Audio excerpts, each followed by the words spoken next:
olives hills, and first settlements. From prehistoric caves to early Bronze Age cities, you arrive before the arguments begin. Hey guys, tonight we journey back, way back to a place where time moves like sand, drifting across stone.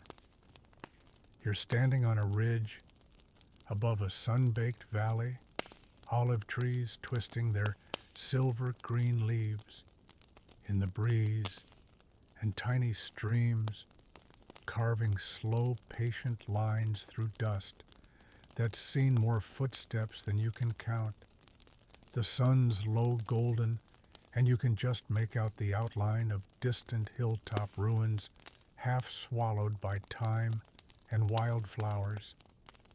It's quiet, so quiet, you can hear your own breath, and maybe the ghosts of people who once argued over goats and grain right where you're standing. You've arrived in what will one day be called Israel and Palestine.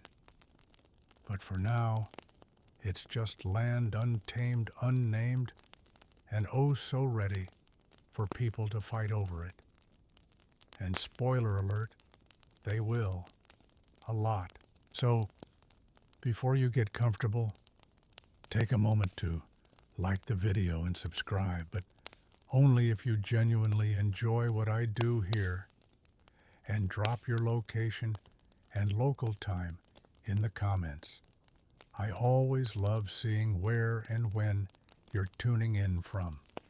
Now, dim the lights, maybe turn on a fan for that soft background hum, and let's ease into tonight's journey together.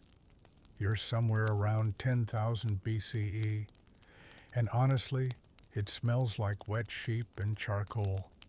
Humans here are learning how to stay in one place. That's a big deal. Before this, they were mostly wandering, following rivers and herds and seasonal nuts like prehistoric foodies. But now they're digging into the ground, literally. You wander past a cluster of pit dwellings, simple huts, sunk into the earth, ringed with stones and smoke-blackened ceilings. These early communities spring up around springs and fertile patches, places like Jericho, which by around 9,000 BCE has become something of a prehistoric superstar. Stone towers, walls, and maybe even an early version of neighborhood gossip. Historians still argue whether Jericho was built for defense or just really into stonework. Either way, it's a city before cities were cool. As you shuffle down a dusty slope into the valley, you notice something strange. Things here feel oddly familiar. There's barley and wheat in baskets made of reeds, goats with bells around their necks, and children throwing pebbles at each other with universal glee. The land is gentle in places, sharp in others. Hilltops give way to wadis, dry riverbeds that flood when they feel like it, and the Mediterranean is close enough to send breezes that taste faintly of salt and pine. The people call themselves many things, none of which will survive in your history textbooks, but we call them Natufians, Gasulians, or just those early folks with great obsidian tools. They trade, they bury their dead with seashells and ochre, and they paint things on cave walls that we still don't fully understand. One scholar suggested some markings might be part of a lunar calendar. Another said they might just be doodles. So, pick your team. By the Bronze Age around 3300 BCE, everything gets shinier and tenser. Copper tools show up along with donkeys that are frankly overworked. You pass caravans laden with amphorae of oil and jugs of fermented date juice. The region's becoming a crossroads. Egypt looms to the southwest. Mesopotamia whispers from the east and up north. Hittites are hammering out their own ambitions. Settlements evolve into fortified towns. Picture mud brick walls, watchtowers, granaries. You walk through Hazor, or maybe Megiddo, names that will show up in both biblical scrolls and military strategy seminars. There are marketplaces now, and someone's always haggling over fish. You pass scribes etching symbols into clay tablets using styluses made from sharpened reeds. Bureaucracy is born, and humanity collectively sighs. One quirky fact: some early homes in this region are built with one entrance on the roof.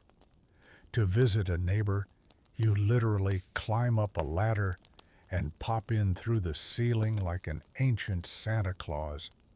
It's unclear if this was for ventilation or just to mess with visitors. But even in this era of slow, deliberate progress, conflict simmers. Resources are limited. Water especially becomes sacred and disputed. And there's another rising tension identity. Who belongs here? Who gets to claim this spring or that hilltop? These are questions that will echo louder and louder for thousands of years. You trail your fingers along a crumbling wall, painted with faded handprints. Somewhere nearby, a shepherd whistles a tune that sounds suspiciously like a lullaby. The sun dips lower. There's dinner being prepared. Lentils, maybe. Wild onions, definitely. Some unleavened something. And the smell drifts up through the valley like a sigh. You sit. You breathe. You feel the land settle into its first uneasy rest, like it knows it won't last long.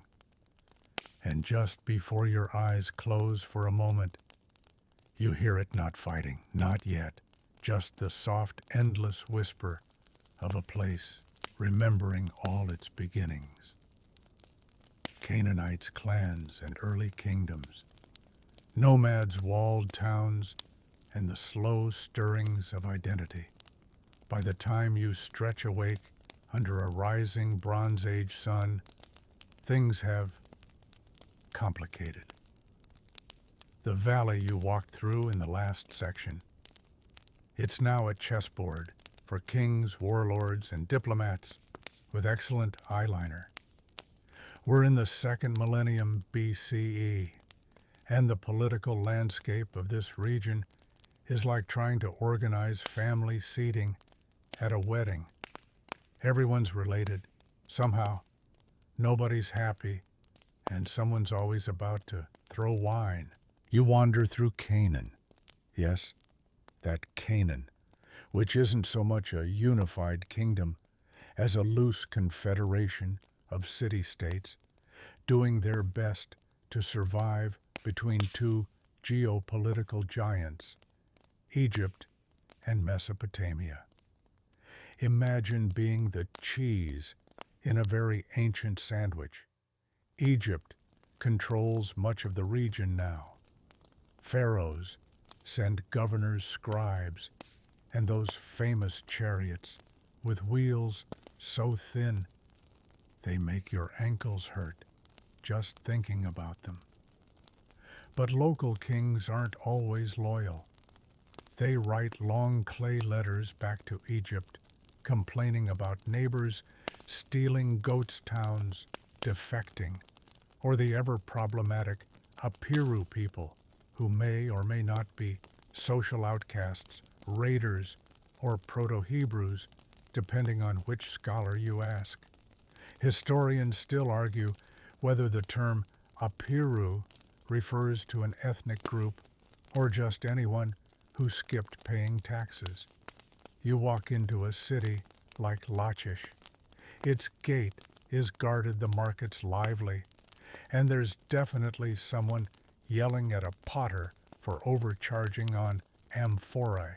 Priests in linen robes tend small altars, and children carry offerings of fruit. In the background, a scribe hunched over a tablet, muttering about his ink drying too fast. It's a living world, dusty, noisy, full of tiny moments that somehow survive in shards of pottery and papyrus fragments. Religion, meanwhile, is wild. Every city has its own gods, but everyone's hedging their bets. You light a candle to Baal, offer grain to Asherah, and still mumble something under your breath, just in case El is listening. There's no Google Calendar of sacred days, just overlapping rituals, fertility festivals, and mysterious stone pillars pointing at stars you can't even name. And honestly, some of these religious statues look more like abstract art than divine figures. One had the body of a woman and the head of maybe a turnip. But wait here. Come the Egyptians again, Thutmose III and Ramses II with their armies, scribes, and divine claims. They carved giant inscriptions into walls announcing victories over Canaanite rebels. Though you notice, those same rebels seem to bounce back every few years. It's less we conquered and more we strongly discouraged dissent temporarily. You pass through the coastal city of Gaza, already a critical hub. Traders hawk incense and lapis lazuli, their donkeys braying in protest under heavy loads. It's here on these sunburned trade routes that ideas move as fast as goods. Languages mix, Babylonian myths blend with Egyptian theology, and someone somewhere is probably retelling a flood story involving a fish that sings. It's all wonderfully chaotic. And in the background of this hustle, rumblings. Among nomadic groups in the hill country, oral traditions begin to form. Stories of ancestors, Abraham, Isaac, Jacob pass from campfire to campfire. A people begins to define itself not by cities, but by covenant. A pact with a singular God, unseen but increasingly vocal. You walk through a dry wadi and hear a shepherd whisper a story of exodus and promise, of land and law. It's not written yet, not in this century, but the roots are there. Here's something curious. Recent archaeology has found evidence that many of the Israelite settlements in the highlands didn't emerge from foreign invasions, but from within the local Canaanite population. That suggests the early Israelites were local dissidents, land reformers, budget-conscious farmers, tired of palace taxes. No one agrees. But the idea that identity can form from a split, not an arrival, will come back again and again, and then change. Around 1200 BCE, the entire eastern Mediterranean falls into chaos. We call it the Late Bronze Age collapse, but really, it's a multi-regional freakout. Empires shrink, cities burn, trade routes shatter. Sea peoples arrive whom no one really understands. Historians still argue whether they were invaders, migrants, or just really well-armed tourists with a dislike for bureaucracy. In the aftermath, the Canaanite city-states weaken. New groups rise. Among them, the Philistines, possibly related to those mysterious sea peoples who settle along the coastal plains in fortified cities like Ashkelon and Ekron. You spot one through morning mist, its stone walls dotted with watchtowers, its harbor brimming with ships. These folks know fashion-striped robes, elaborate jewelry, and pottery, so distinct it gets its own museum exhibits centuries later. And then there are the Israelites, increasingly present in the rugged hill country.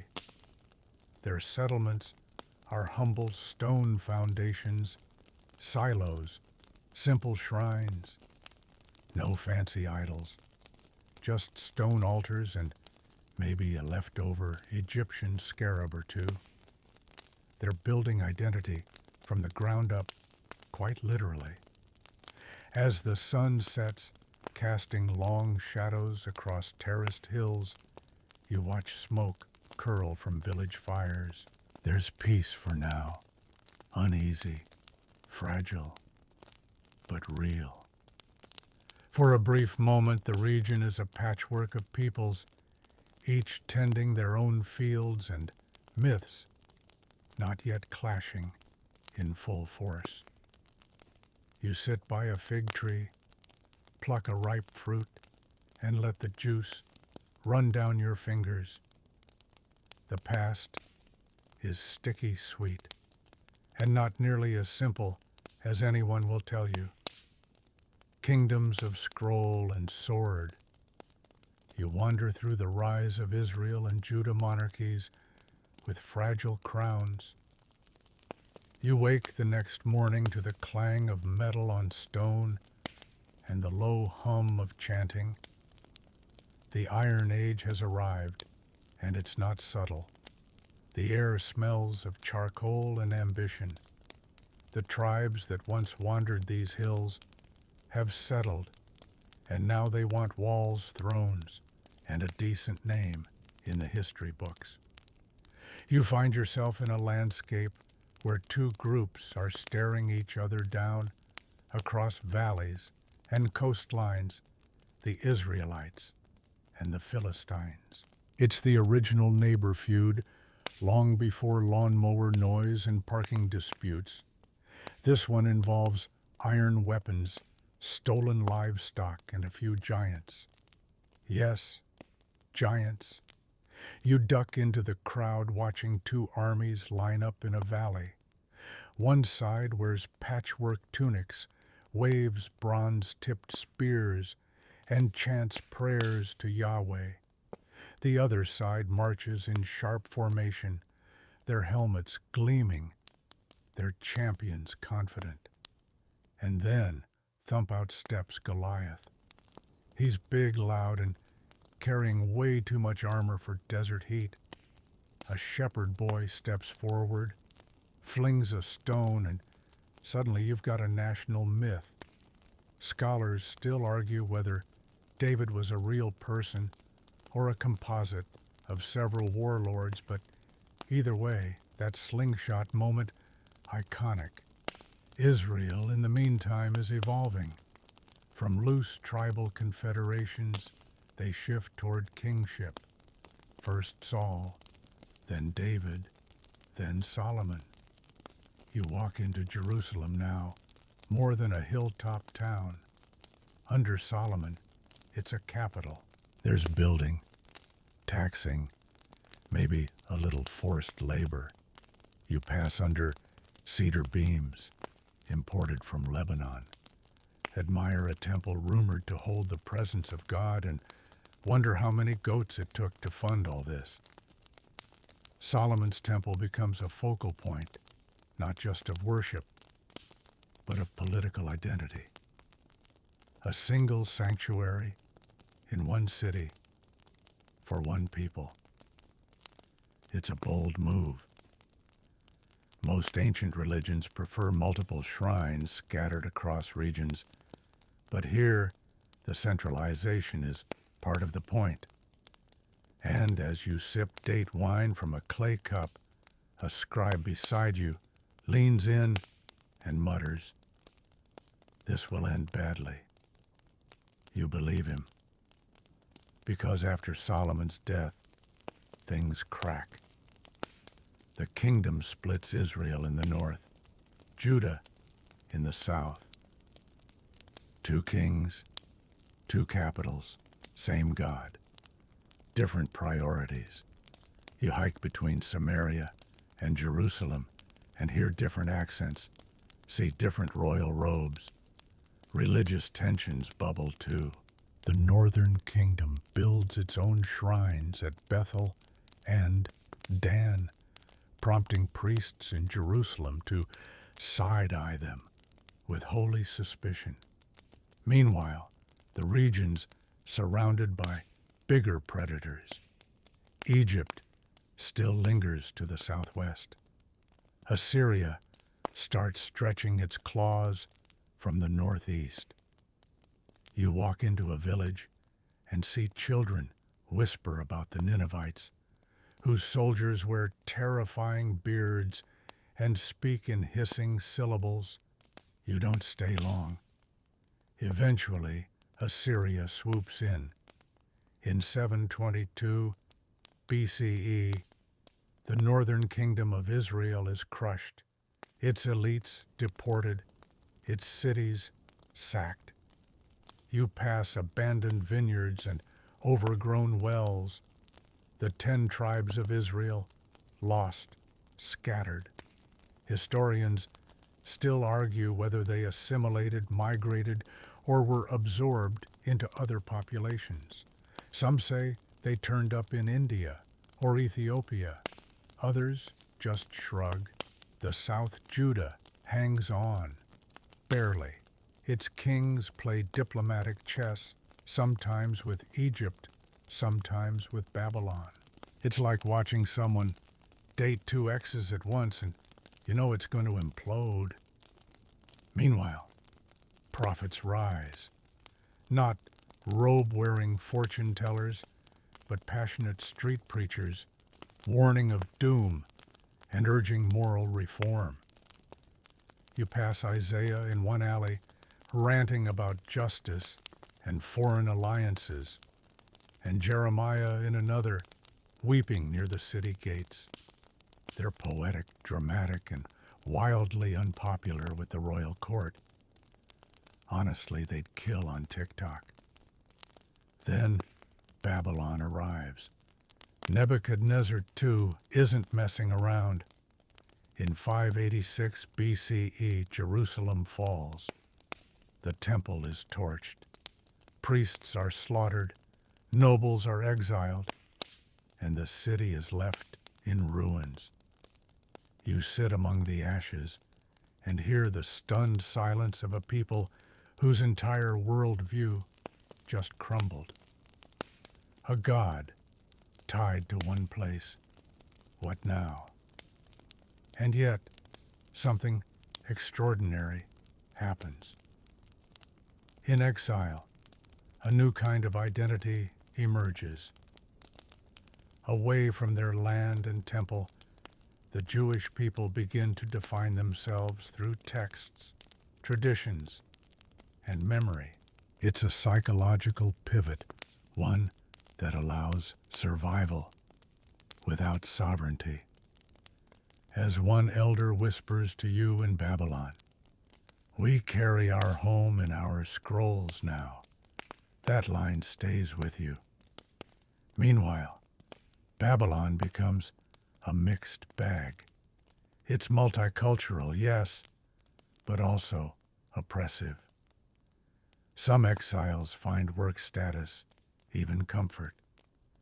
Others dream only of return.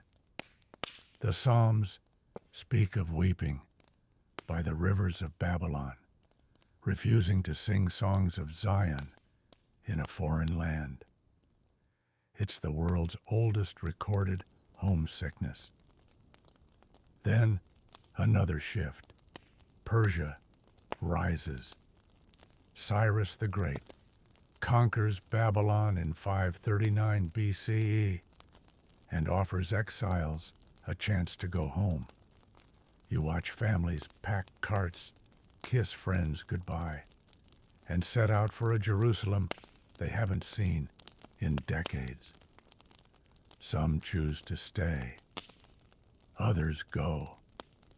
Historians still argue whether the returnees were welcomed or resented by those who had remained.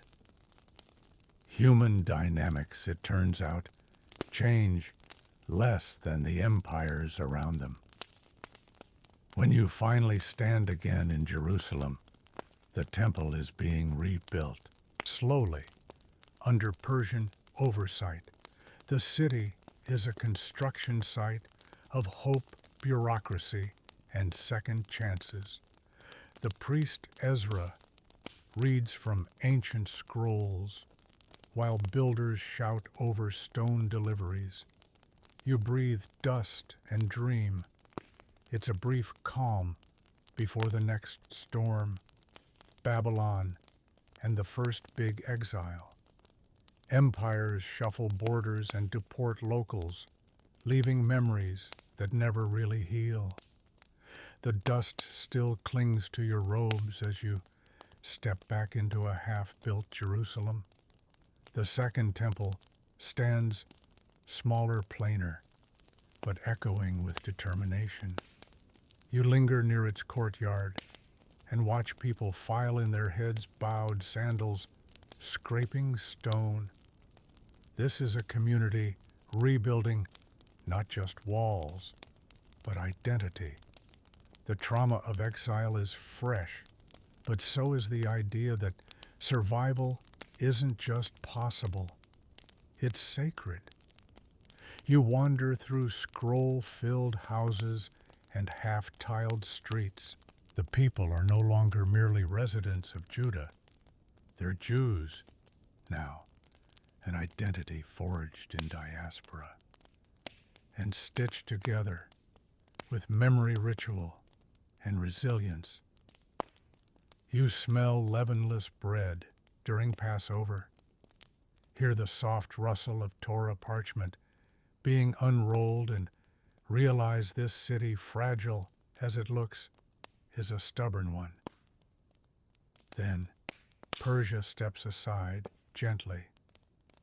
In comes a new player with shinier armor and better cheekbones, Alexander the Great. He sweeps through the region like a whirlwind in a toga, conquering everything with startling speed. When he arrives in the Levant, there's less resistance than you'd expect, mainly because everyone's exhausted and slightly impressed. Under Alexander and his successors, Greek culture spreads like hummus on warm flatbread. You stroll through Hellenistic marketplaces where scrolls of Plato sit beside kosher butchers. It's weird. You overhear rabbis debating in Greek and youths practicing wrestling moves that raise rabbinical eyebrows. Greek influence is everywhere. Architecture, language, even coinage. Historians still argue whether this period was cultural enlightenment or slow erosion. Then comes the Seleucid Empire, particularly one overachiever, Antiochus IV Epiphanes. He's got big ideas, like banning circumcision, sacrificing pigs in the temple and renaming cities after himself. Spoiler, none of this goes over well.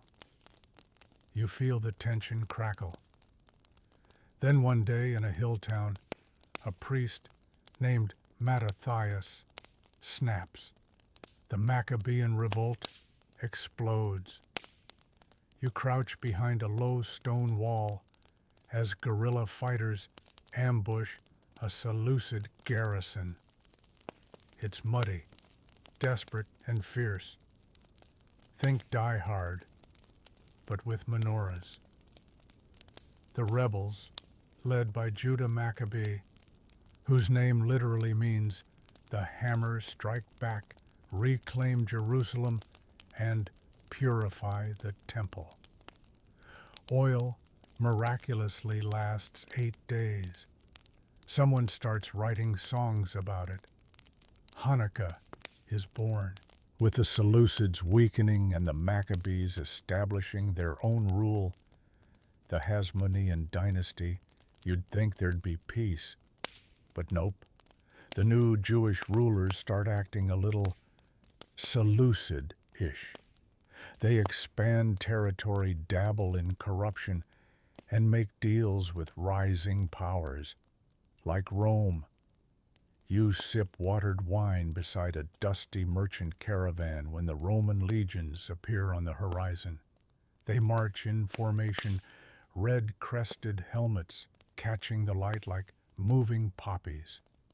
Their arrival isn't a full invasion yet, but an invitation to become a client kingdom.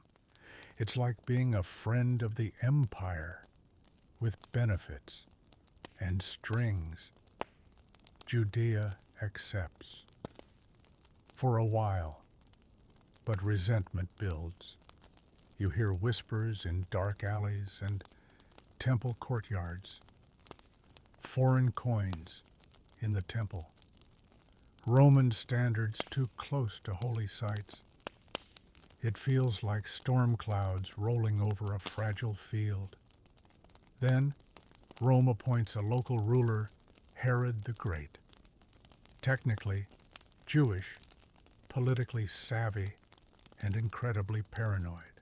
You walk through his palaces, one carved into a mountain, another floating near the Dead Sea. Their architectural marvels and emotional overcompensations. Herod expands the Second Temple to grandeur beyond belief, but also executes several family members. You keep your head down. Still Jerusalem, under Herod, gleams. Visitors marvel. The economy grows. Yet, beneath the marble, tensions boil. Roman governors get greedier. Taxes go up. Dignity goes down. Zealots, militant nationalists, start murmuring about uprising. You pass graffiti on a stone wall. No king, but God. It's crude but bold. Meanwhile, outside Jerusalem in sleepy Galilean towns, people talk about a carpenter's son named Jesus. He preaches peace, but also warns of coming change. Some call him Messiah. Others call him trouble. You follow a crowd into the city as he arrives on a donkey, greeted with palm branches. A week later, he's crucified under Roman orders. Whether you believe in his divinity or not, his followers, small at first, begin spreading his teachings like wildfire. Rome notices, and it doesn't like flames. Soon, rebellion breaks out for real. The First Jewish-Roman War begins in 66 CE. You find yourself dodging arrows and slipping through alleys as revolutionaries fight Roman legions. At first, the Jewish rebels make gains, but Rome doesn't lose easily. In 70 CE, Roman general and future Emperor Titus lays siege to Jerusalem. The city starves, the temple burns, the air fills with ash and grief. You weep beside locals, watching sacred stones collapse. The Second Temple, heart of Jewish worship, is gone. Again. What's left? A wall. One you may still see tourists touch with reverence. A people once centered on a place must now pivot again to memory text and scattered communities. Synagogues replace altars. Torah study replaces sacrifice. Survival shifts, adapts, perseveres. Some rebels hold out in desert fortresses like Masada, where, according to tradition, they choose death over surrender. Whether this mass suicide happened exactly as described is debated. Historians still argue whether it was fact or national myth. But the symbolism remains sharp. As you drift into quieter towns, you see diaspora beginning. Jews scatter to Alexandria, Babylon, Rome, and beyond. Gaza, too, sees waves of Jewish, Greek, and later Christian presence.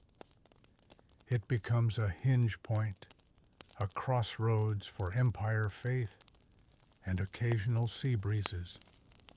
The stage is now set for new powers to enter.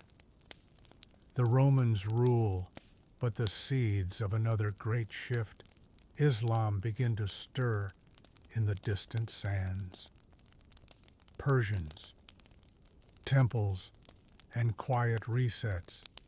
You watch rebuilding begin under new rulers with old grudges intact.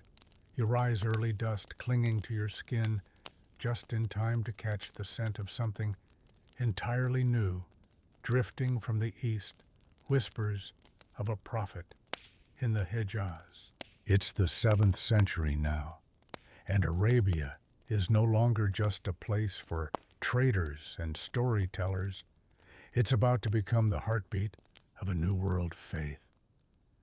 In Mecca, you wander the tight, sun-baked alleys as a man named Muhammad preaches in hushed but insistent tones.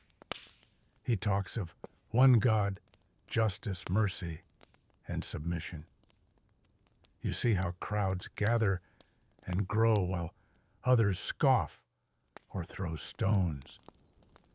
His words feel like the beginning of a long echo, one you sense will reach every corner of the known world. The rise of Islam is swift and stunning. You blink, and the Arabian Peninsula is unified.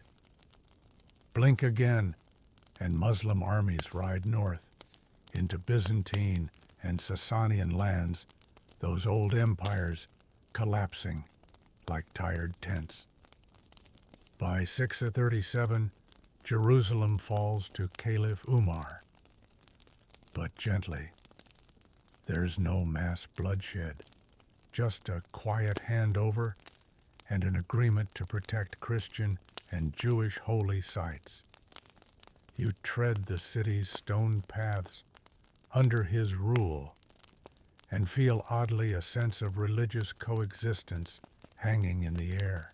This era is calm, a lullaby of architecture scholarship and interfaith markets. You hear Hebrew chants, Greek philosophy, and Arabic, call to prayer, swirling together like music. Gaza becomes a sleepy trade hub. Again, a place where olive oil, fabric, and ideas flow freely. But you know it won't last. Soon, disagreements over who should lead the Muslim world crack the unity like a dropped amphora. The Sunni-Shia split is born.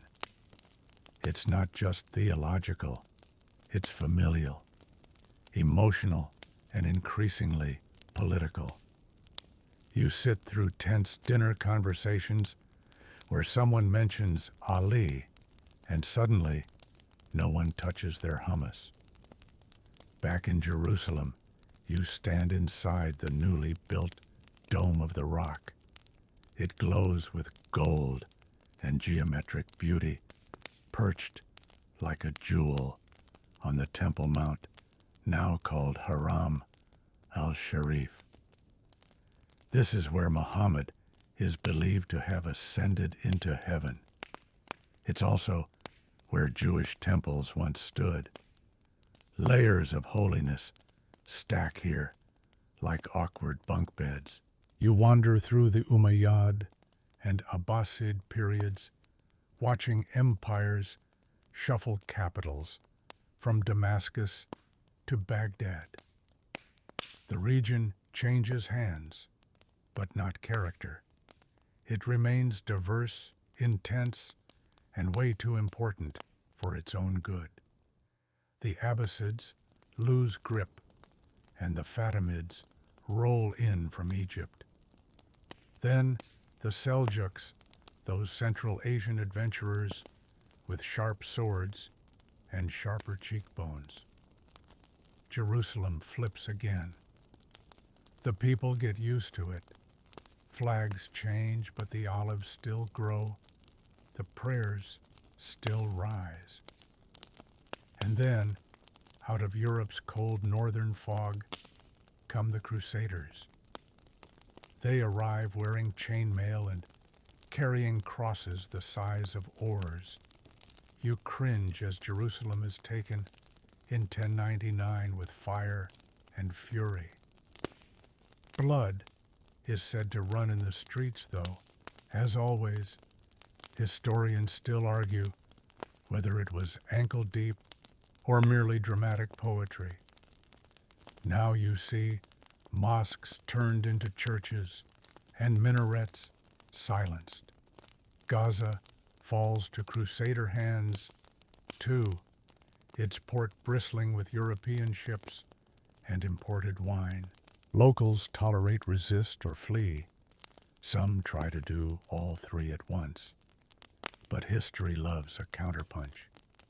A century later, Saladin sweeps in, graceful, disciplined, and quietly devastating. In 1187, he retakes Jerusalem. The city is spared the massacre this time. You walk behind his troops, marveling at their restraint. Muslim control returns, but Saladin allows Christians to leave in peace. Some even stay. It's an oddly civil exodus. Still, crusades keep coming, like bad sequels. You pass through Gaza as it's fortified and refortified. Towers crumble, walls rebuild, merchants reopen shop like nothing happened. You sip sour pomegranate juice and wonder how anyone keeps track of who rules what. By the 13th century, things get even weirder. Mongols storm in from the east, smashing Baghdad. Mamluks rise in Egypt, former slaves turned sultans. They seize control of Jerusalem and Gaza, stabilizing the region, sort of.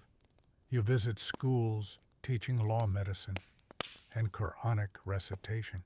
It's calm again, for now. But under the calm lies a quiet exhaustion.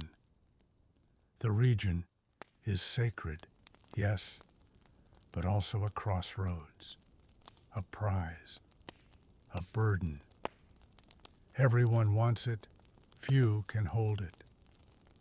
As you meander through Ottoman bazaars and half-buried Crusader ruins, you begin to understand this isn't just a conflict zone. It's a memory zone. Every stone has a story, and every story has at least three sides. In Gaza, now a provincial town under Ottoman rule, you find Sufis dancing under the stars, fishermen mending nets, and poets writing verses about the moon. The town is no longer the violent pivot of war, but a sleepy edge of empire. You sigh. Finally a break. Greeks' gymnasiums and a bit of rebellion. Hellenism arrives, and so do cultural clashes, toga style. You nap under a fig tree in the early 1500s. Ottoman drums, thudding somewhere in the distance, the empire now stretching its mighty limbs over the Holy Land. When you wake, the flag has changed again, but this time the rulers seem surprisingly consistent. You trudge through Jerusalem's stone markets, now lined with Ottoman lanterns and coffee sellers with copper kettles. The Ottomans bring bureaucracy, a lot of it. Taxes are tallied on scrolls, as long as your arm, and every village is catalogued like a recipe. Gaza, nestled by the Mediterranean, becomes a sanjak, an administrative district mildly important, mostly coastal, and often ignored unless someone's late on payments. But don't be fooled. Just because the Ottomans are organized doesn't mean they're boring. The region, under their rule, is full of life mosques, bloom churches, quietly persist, and Jewish communities find relative peace. You even catch a whiff of garlic-fried hummus wafting from a window somewhere in Hebron. The food alone might justify the taxes. In Jerusalem, you witness Suleiman the Magnificent rebuild the city walls in the 1530s. They're still standing today, by the way, which is more than we can say for most 16th century marriages. Suleiman also renovates the Dome of the Rock, adds fountains, and makes the city feel polished, gilded even. But of course the calm isn't perfect. There are peasant revolts, jealous governors, and those awkward moments when local leaders get too ambitious. Still, compared to the roller coaster of Crusades, this is a historical hammock. You swing gently in it, lulled by Ottoman lullabies and the rhythm of call to prayer. Meanwhile, in Europe, something strange is brewing. Colonialism, nationalism, enlightenment, and, worst of all, maps. Europeans begin drawing lines on paper and calling them borders, like that's going to work in a region where people trade across mountains and marry across languages. By the 1800s, the Ottomans are wobbling.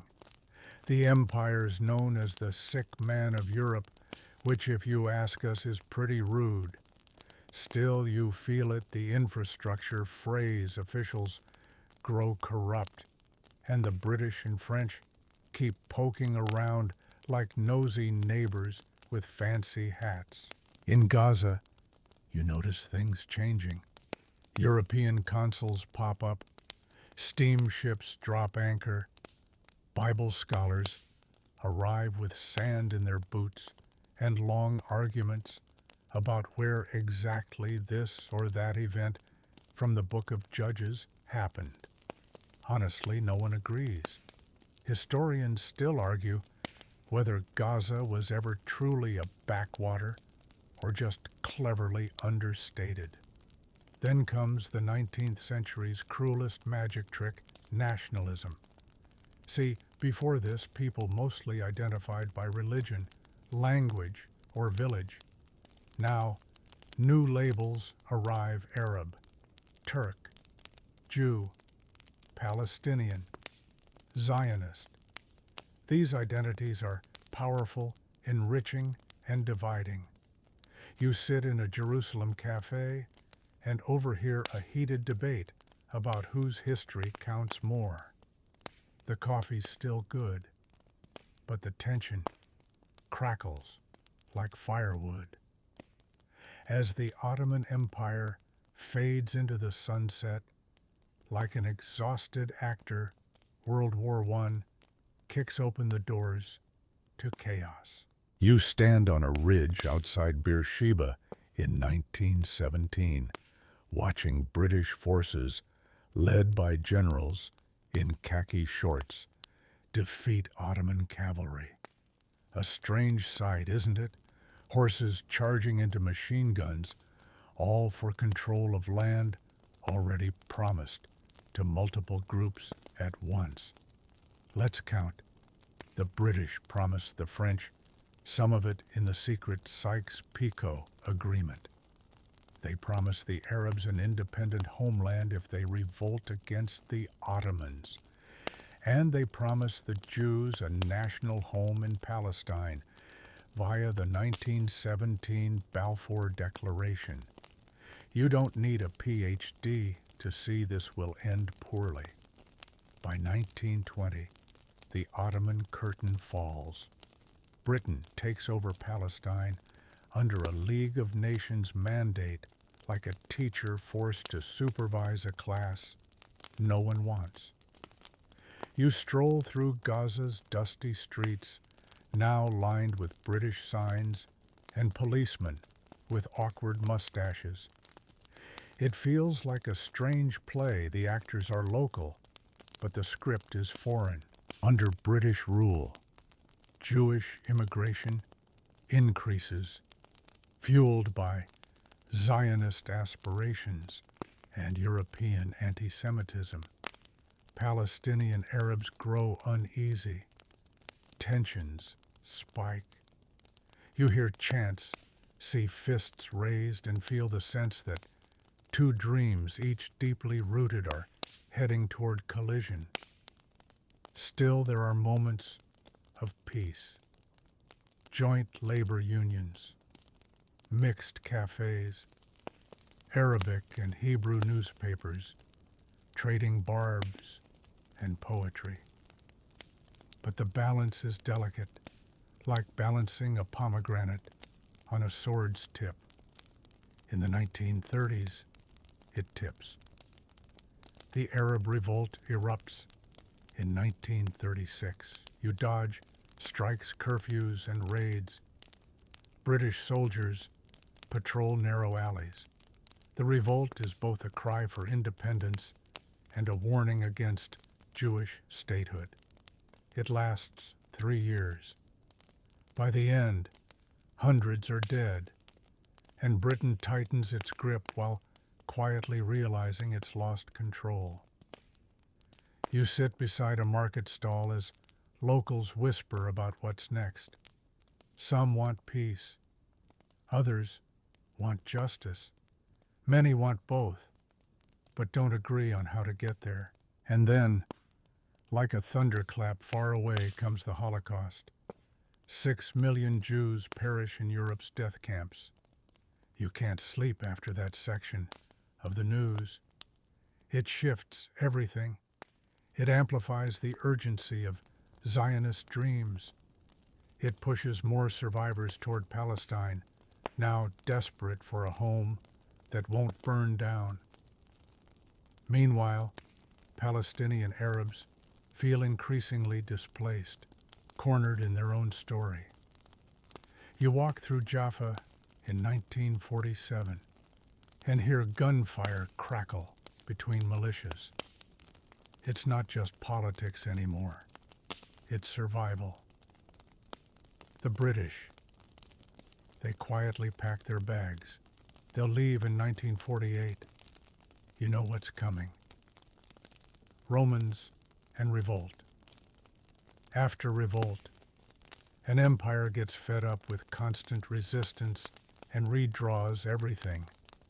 You stand at the edge of May 1948, your sandals scraping dry stone as the British lower their flag for the last time. There's no grand speech, no teary farewell, just a steamer trunk, a flickering street lamp, and a colonial shrug. The British mandate in Palestine ends, and with it, the illusion of anyone truly managing this land. You barely blink before David Ben-Gurion declares the birth of the State of Israel. Fireworks don't mark the moment cannon fire does. As the radio crackles, the announcement, 5 Arab nations, Egypt, Jordan, Syria, Lebanon, and Iraq, mobilize. The ink on the map isn't dry before it's soaked in conflict.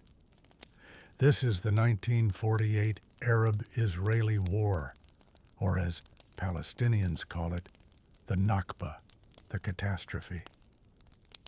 You peer through smoke and dust as militias become armies, neighborhoods become front lines, and hope becomes a border drawn with trembling hands. Over 700,000 Palestinians are displaced, their villages either emptied or erased. Some leave with the keys to their homes still jingling in their pockets, expecting to return in a few days. Most never do. Historians still argue whether those expulsions were a tragic byproduct of war or part of a deliberate strategy. Either way, you can't help but feel the sorrow hanging in the air like incense, too thick to breathe. Israel survives the war, expands its territory beyond the UN's original partition plan, and is now a reality. Gaza, once a sleepy coastal town with orange groves and fishermen's nets, becomes something else entirely. Egypt takes control, and the Strip turns into a dense patchwork of tents and trauma as waves of Palestinian refugees settle into a narrow space with shrinking options. You try to sleep one night in a canvas tent just outside Rafah. The wind cuts through, children cry, elders speak in hushed tones of a village lost. One man sharpens a knife, not for war, but to peel fruit, something normal, something human. Meanwhile, in Israel, the mood is euphoric and anxious. A state has risen from ashes, but it's surrounded by hostility. You sit at a Tel Aviv cafe and hear a heated conversation. Can we be both Jewish and democratic, safe and fair, armed and at peace? No one agrees, but the coffee's still excellent. The next decades bring no calm. In 1956, the Suez Crisis erupts. You stand on a rooftop in Gaza and spot Israeli, French, and British forces advancing, all in a tangled dance of Cold War chess. Egypt's Nasser nationalizes the Suez Canal, and suddenly the world's eyes are back on this narrow corridor of desert and defiance. The invasion is brief, and under international pressure, the invaders withdraw. But the taste of imperial leftovers lingers. By 1967, tensions are thick as molasses. You hear the war drums again. This time it's the 6-Day War. Israel, in a stunning blitz, captures the West Bank, Golan Heights, Sinai Peninsula, and, yes, the Gaza Strip. You stand dazed in a field of broken tanks and wonder how 6 days can undo decades. Israel now occupies Gaza, and things change fast. There are settlements, communities built by Israelis, often on lands Palestinians see as stolen. There are military checkpoints, barbed wire fences, ID cards, curfews. You feel it, an invisible tension in every alley, every checkpoint. Beep. Still, life goes on. You see boys flying kites above crumbling rooftops, women gossiping over cumin-scented tea. A couple argues over wedding expenses while a military patrol passes. Resilience is a kind of protest too, but pressure builds. By the late 1980s, it bursts open. The first intifada begins in 1987. Stones versus rifles. Graffiti as defiance. You watch a child throw a rock across a narrow street and vanish into smoke. The uprising is grassroots, angry, messy, and impossible to ignore. Hamas is founded around this time, a new actor on the stage, blending religious fervor with resistance. Historians still debate whether the uprising forced Israel to negotiate or hardened both sides into deeper trenches. But you know this blood and memory stick harder than dust. The 1990s bring the Oslo Accords, handshakes on White House lawns, hope briefly. You spot Rabin and Arafat in suits, two weary men, smiling for cameras, their eyes doing all the real talking. You sit on a plastic chair in Gaza and hear mixed reactions. Some cheer, some roll their eyes. Some just want water that runs every day. Gaza is now governed in part by the Palestinian Authority.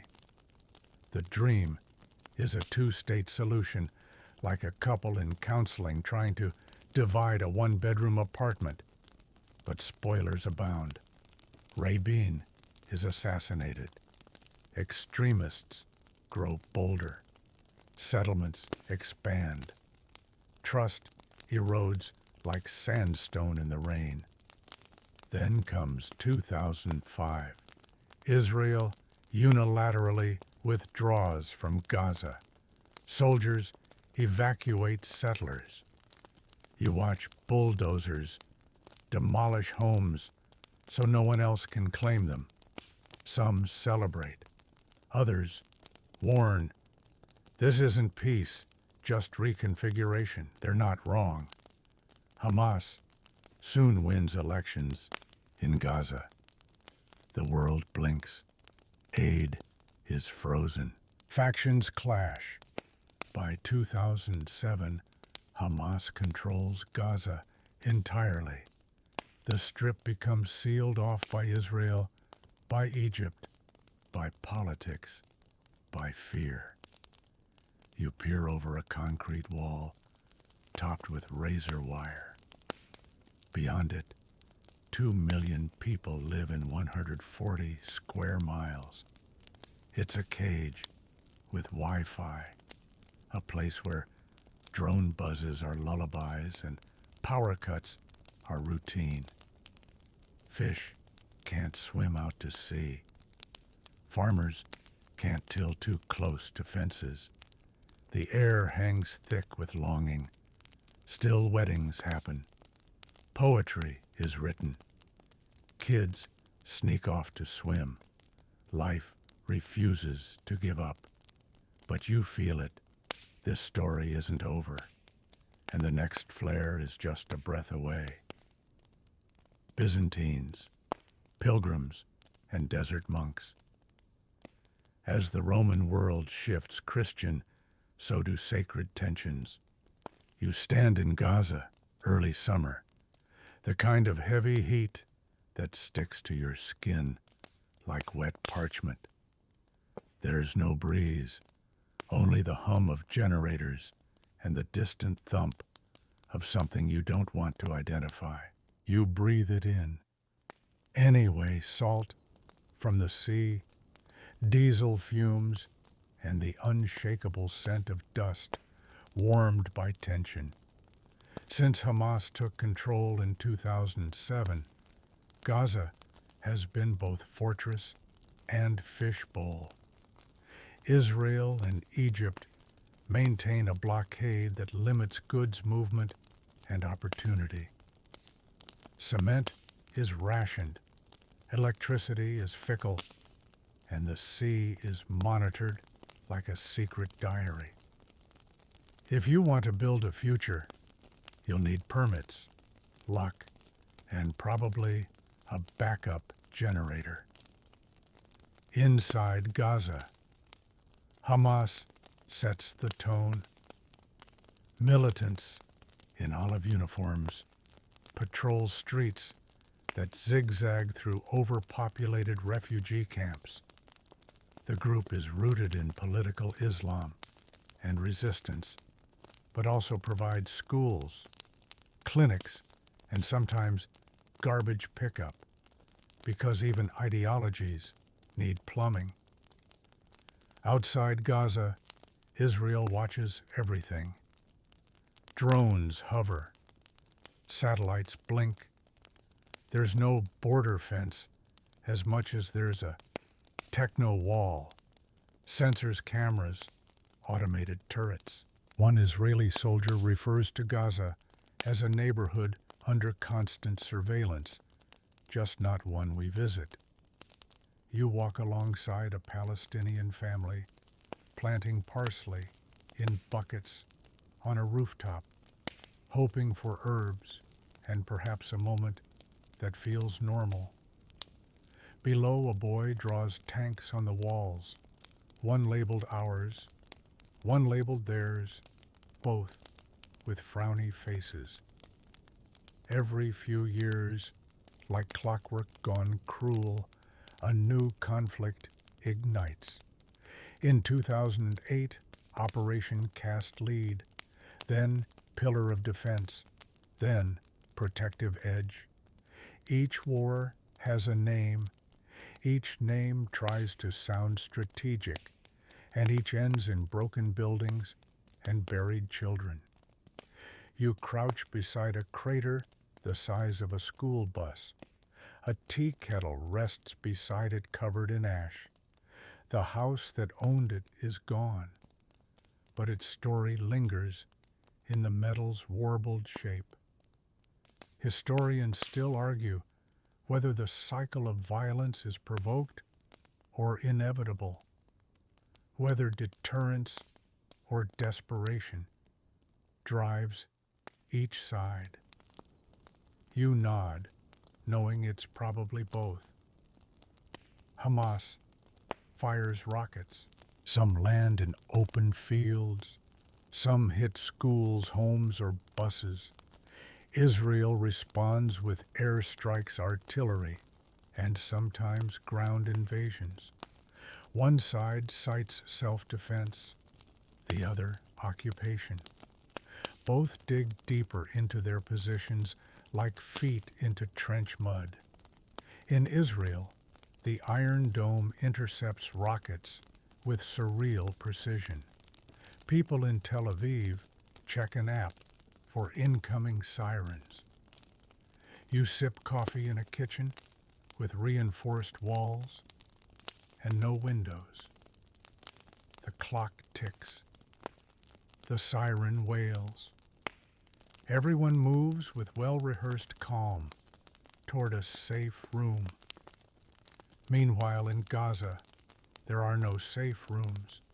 Some sleep in stairwells, others under desks. You sit on the tiled floor of a school converted into a shelter. The generator coughs. A toddler sucks their thumb, oblivious to the war, but attuned to its rhythms. The human cost is staggering. Thousands dead, many of them civilians. UN reports stack higher than sandbags. Reconstruction begins, then halts.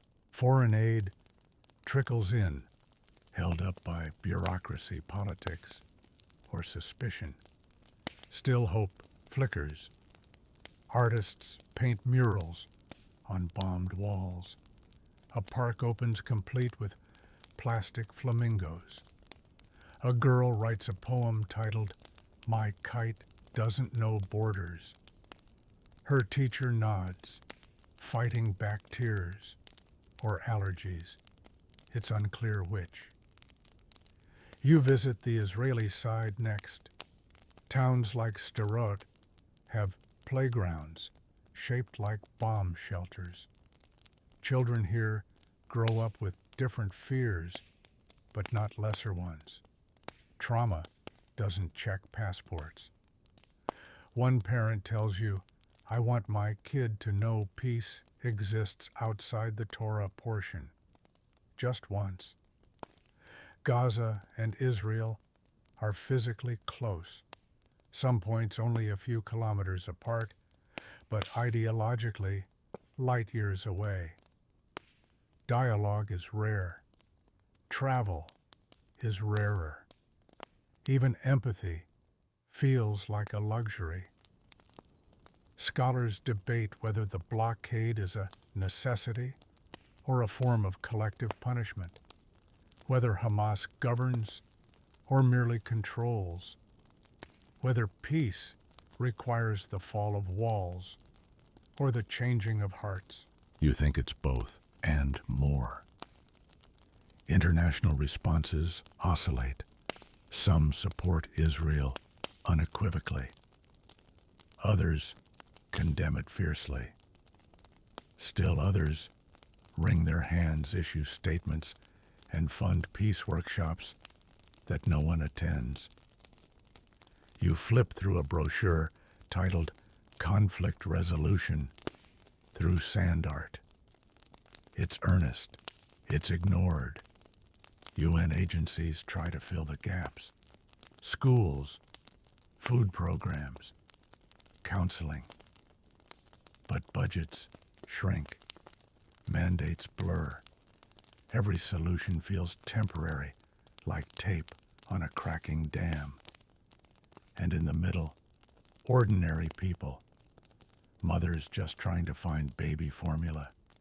Fathers repairing bicycles with string and willpower. Kids collecting shrapnel like marbles. Everyone trying to live between explosions. A man in Gaza tells you, "We are not victims. We are survivors." Then he gestures to his demolished apartment and says, "But sometimes even survivors need a break." At a checkpoint, you wait behind a farmer holding strawberries. He's hoping to export them.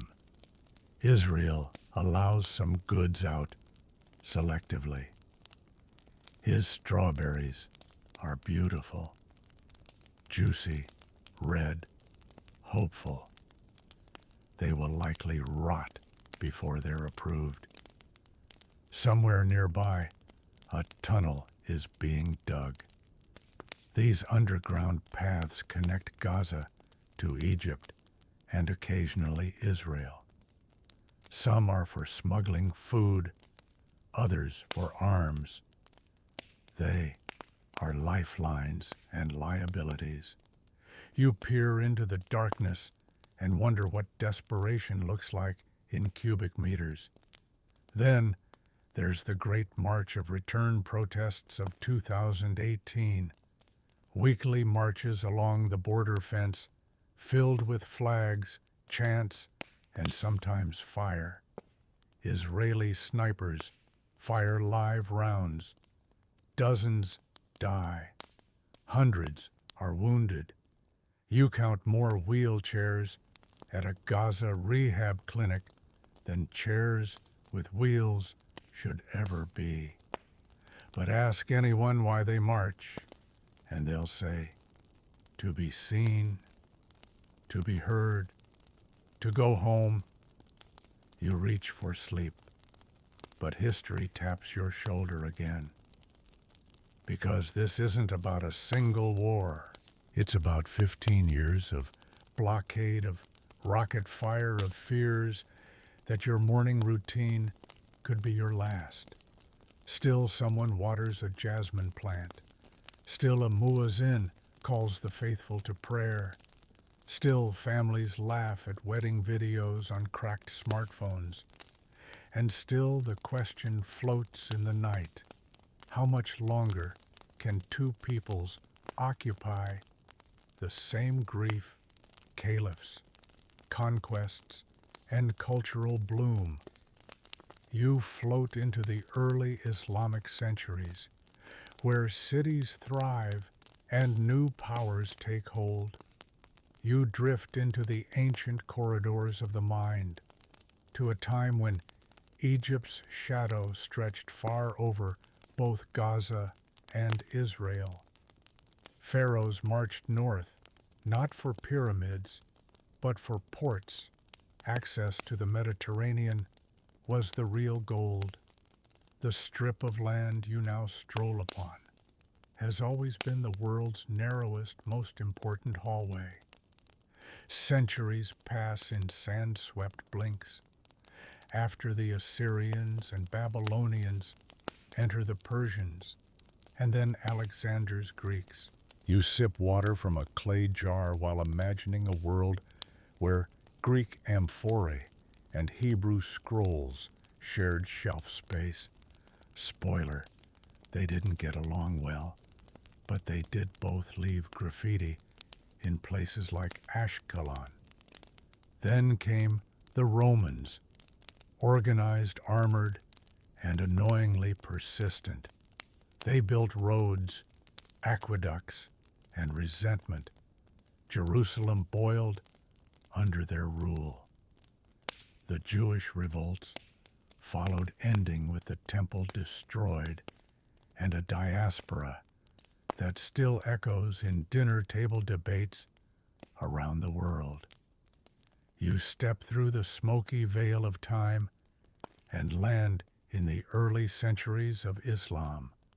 The Rashidun Caliphate seizes control of Palestine swiftly after Muhammad's death.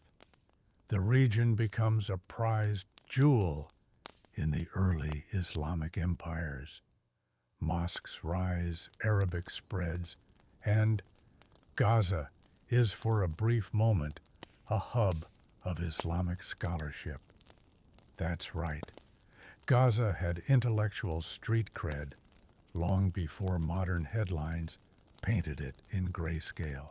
You hear debates echoing from stone walls, scholars discussing law, merchants arguing over pepper prices, poets comparing metaphors involving camels. It's surprisingly lively. But then the Crusaders arrive. Oh yes, the Crusades. Europeans with crosses on their tunics and very little Middle Eastern cultural sensitivity. They take Jerusalem, then lose it, then take it again. It's like historical ping pong, except every volley involves swords and betrayal. One medieval chronicler described Gaza as a passage of armies and a graveyard of ambitions. He wasn't wrong. The city changed hands so many times it probably had a rotating welcome sign. The Mamluks tried stabilizing things with their own brand of architectural flair and bureaucratic precision. Then the Ottomans showed up in the early 1500s, bringing long centuries of relatively consistent rule. You imagine sipping Turkish coffee on a rooftop in Jaffa, the call to prayer echoing gently across orange groves. For once, the chaos recedes. But don't relax just yet. Empires love dissolving when you're finally comfy. After World War I, the Ottomans fall, and the British arrive carrying maps they drew with straight lines and very little regard for actual humans. The British Mandate of Palestine begins in 1920 and sets the stage for, well, just about every awkward conversation at your uncle's dinner table. The Balfour Declaration of 1917 had already promised a national home for the Jewish people, which was noble, vague, and incredibly combustible. Jewish immigration from Europe, especially after the Holocaust, surged. Tensions with Arab populations, who, spoiler alert, already lived there, exploded. By 1947, the UN proposed a two-state plan, one for Jews, one for Arabs, with Jerusalem internationalized. Jews accepted it. Arabs didn't. War followed in 1948 as 5 Arab nations invaded the newborn state of Israel. Israel survived. Gaza came under Egyptian control, and the West Bank fell to Jordan. The Palestinian state proposed in the UN plan never born. You sit beside a well in an abandoned village, one of over 400 Palestinian towns, emptied during that war. Some people fled, others were forced out. Historians still argue whether it was ethnic cleansing or the fog of war. What's not debated, the birth of the Palestinian refugee crisis. By 1967, another war flips the chessboard. Israel takes Gaza from Egypt, the West Bank from Jordan, and East Jerusalem. It's like watching someone sweep the pieces off the board and pocket them all. The territories are occupied, and that term becomes the most emotionally charged word in Middle Eastern vocabularies. Israel begins building settlements in these areas, outposts that grow into towns, often with guard towers and Hebrew-only roads. Palestinians watch from across fences, anger mounting like summer heat on concrete. And somewhere in this tangled history, Gaza becomes a paradox, a tiny strip that feels vast in its complexity. It's not just about land. It's about memory, identity, and who gets to write the ending to a story everyone claims as theirs. You picture a family in Hebron showing you the key to a house in Jaffa they haven't seen in 3 generations. Then a Jewish man in Ashdod points to old photos of his grandfather in Baghdad, forced to flee. Both stories end with, "We had to leave." And the region absorbs these stories like cracked soil, soaks rain eagerly, unevenly, and always too little, too late. The scholarly consensus, there isn't one. Was partition inevitable? Could peace have worked in 1948? Should Britain have left sooner or stayed longer? You shrug and eat another fig. The past doesn't yield easy answers, only layered ones. You walk past olive groves now, fenced off for security zones, past checkpoints where teenagers with rifles wave you through or stop you for hours. You see the irony of ancient lands patrolled by kids still studying for final exams. And through it all, Jerusalem glows on the horizon. Always Jerusalem, a city too sacred for its own safety.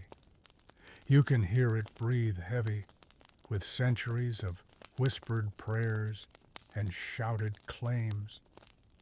You lie down beneath the stars, and even they seem divided, some aligned with one side, others with another. But above them all, one truth persists. This land remembers. Every footstep, every battle, every prayer etched into soil like scripture. It doesn't forget. It just waits for someone to finally listen. Crusaders and the Counter-Crusade. Foreign knights arrive, get cozy, and then very much uninvited. The wind picks up again this time, carrying echoes of the 1980s, a decade where the world started watching Gaza more closely, not through a telescope, but through the evening news. You find yourself standing in a narrow alley of a refugee camp, laundry flapping above like soft banners in a silent protest. A young boy kicks a soccer ball made of rags. An old woman peers out behind a lace curtain, her eyes telling more stories than any textbook ever dared. In 1987, the First Intifada begins Arabic for shaking off. That's exactly what it is, a generation of Palestinians shaking off fear, frustration, and the suffocating weight of occupation. But this isn't a grand military campaign. It's tire burnings, rock throwings, strikes, and graffiti. It's homemade flags stitched together from scraps and dreams. You can almost hear the spray paint hiss as slogans fill the walls. Historians still argue whether this uprising was spontaneous or planned, but the mood was clear. This wasn't going away. Israel, caught off guard, responded with force. Images of kids with slingshots facing tanks began flooding Western TV sets.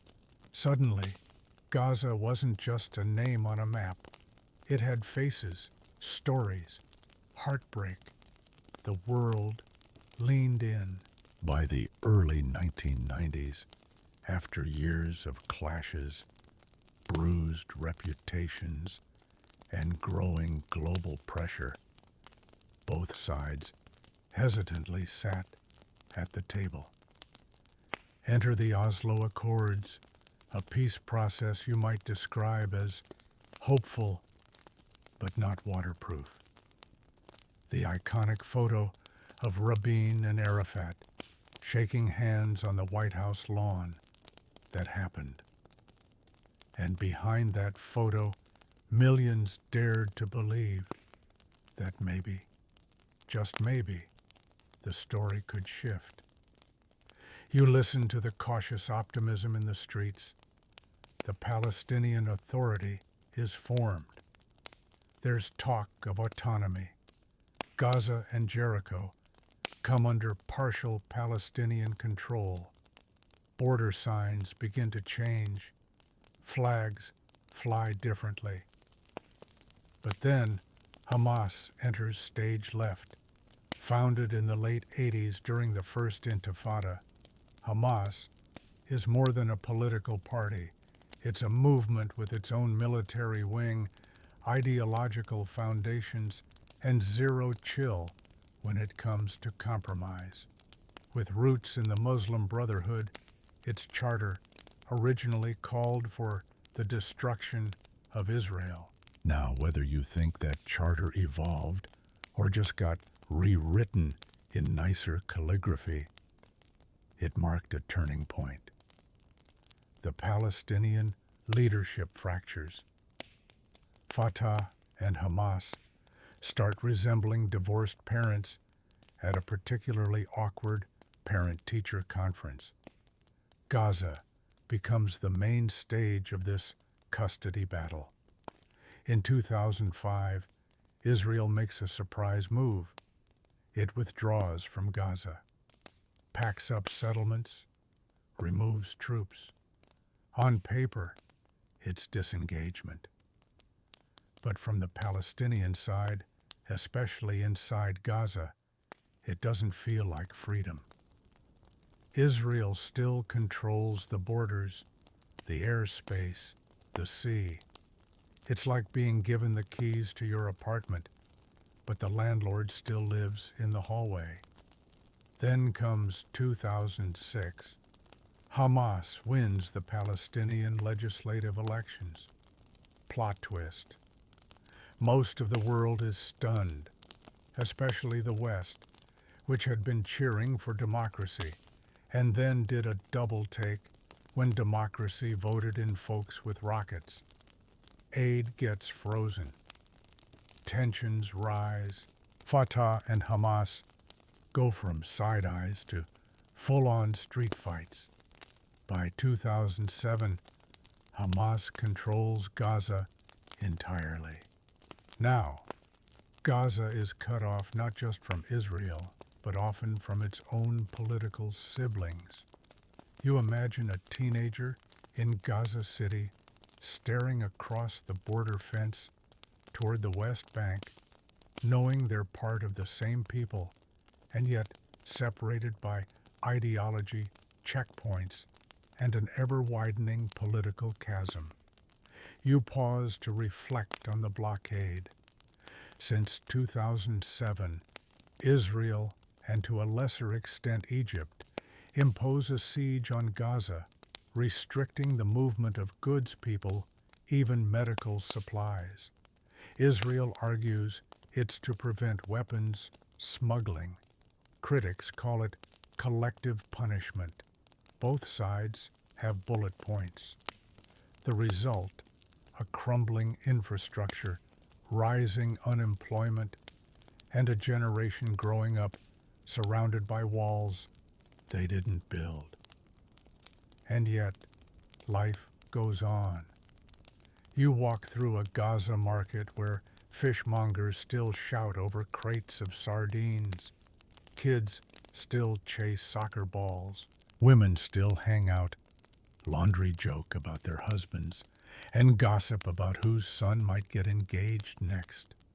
Resilience, it turns out, is louder than despair, but underneath tension coils like a spring, because every few years it explodes. A kidnapping, a rocket, a raid, a retaliation, Operation Cast Lead, Operation Pillar of Defense, Protective Edge, Guardian of the Walls. The names keep changing, the pattern doesn't. You look up to see drones tracing invisible lines across the sky. You duck instinctively, not because of danger, but because in this land, the skies remember too. Historians still argue whether any of these military operations bring lasting security or just feed the cycle. Some say Gaza is ungovernable. Others say it's been denied the chance to govern itself. Either way, the civilian toll always makes the headlines. Rubble, grief, statements, silence. And through it all, the question echoes, what is Gaza really? An open-air prison, a fortress of resistance, a battered homeland, a political pawn, maybe all of them, maybe none, maybe just a place where people want to raise their kids without sirens. You close your eyes beside a crumbling wall, and the voices blend Hebrew lullabies, Arabic prayers, UN officials muttering into microphones. No answers arrive. But understanding creeps in like morning light. Here, history isn't written, it's relived, again and again and again. Ottomans and centuries of stillness. The region slumbers under imperial rule, but lines and loyalties still shift. You find yourself wandering Gaza's narrow streets once more, but this time in the late 2010s, where hope and exhaustion blur together in the dusty afternoon heat. Concrete buildings wear their scars, openly shrapnel wounds, broken windows, and graffiti that reads more like pleas than slogans. A teenager hunches over a dusty laptop powered by a generator.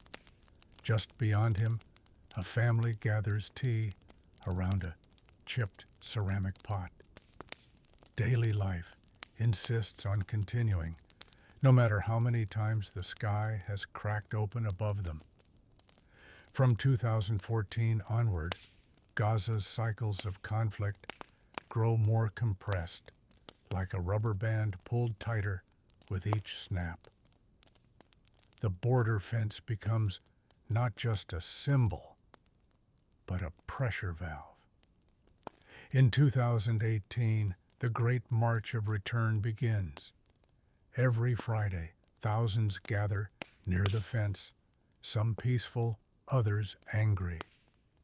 They wave Palestinian flags, burn tires, and demand the right of return for refugees displaced in 1948.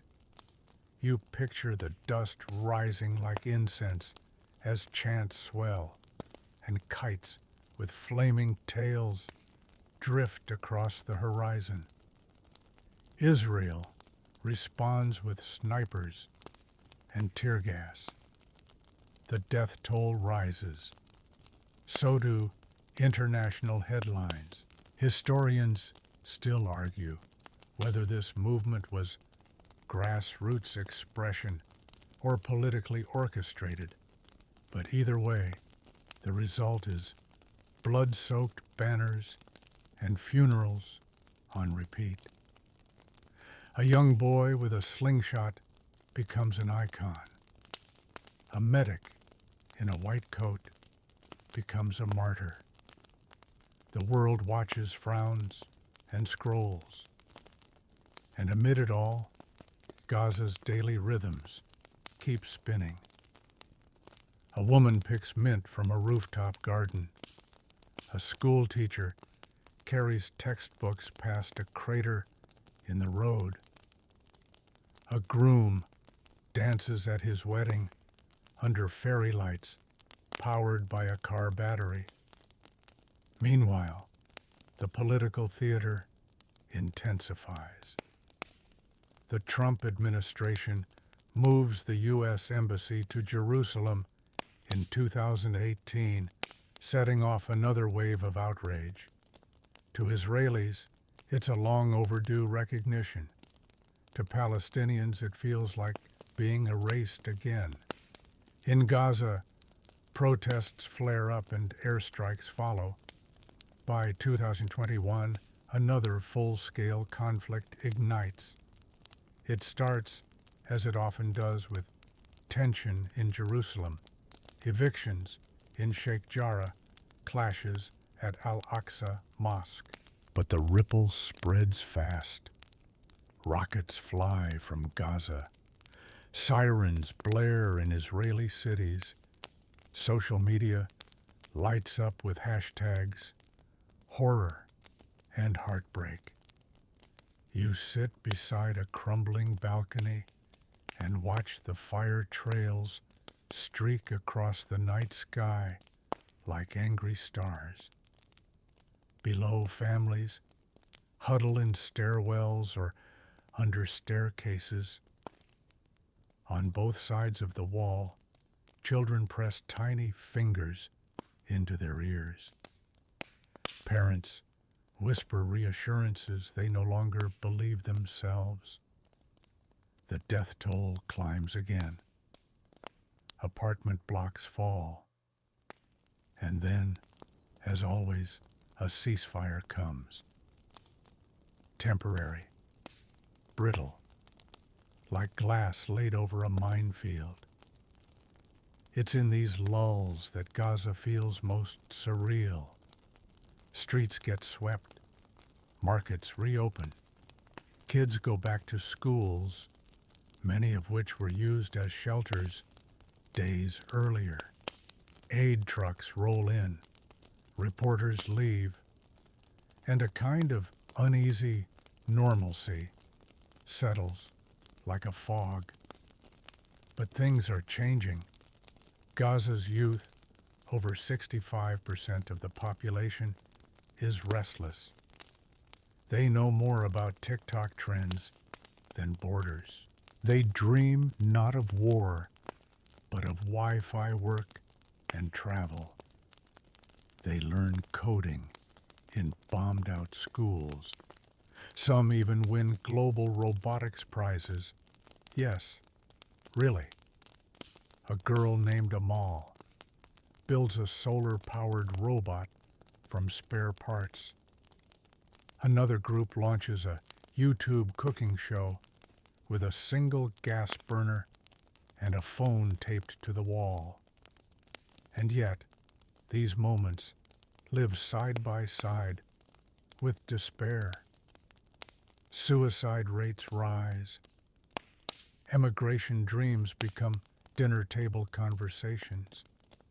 Some teens swim toward Israeli waters, not to escape, but just to feel something else.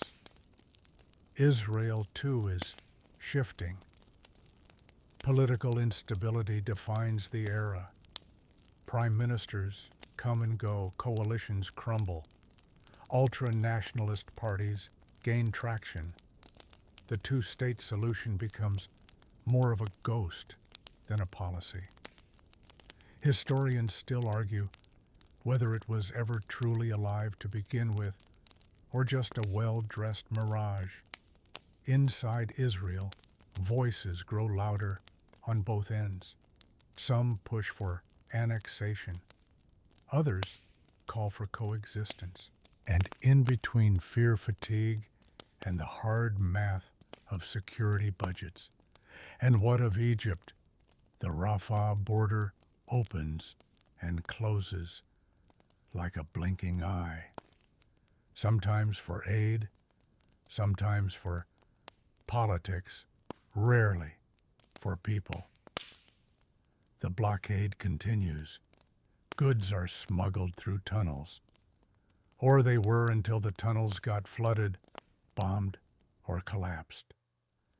A boy once earned a college degree in tunnel engineering. No, really.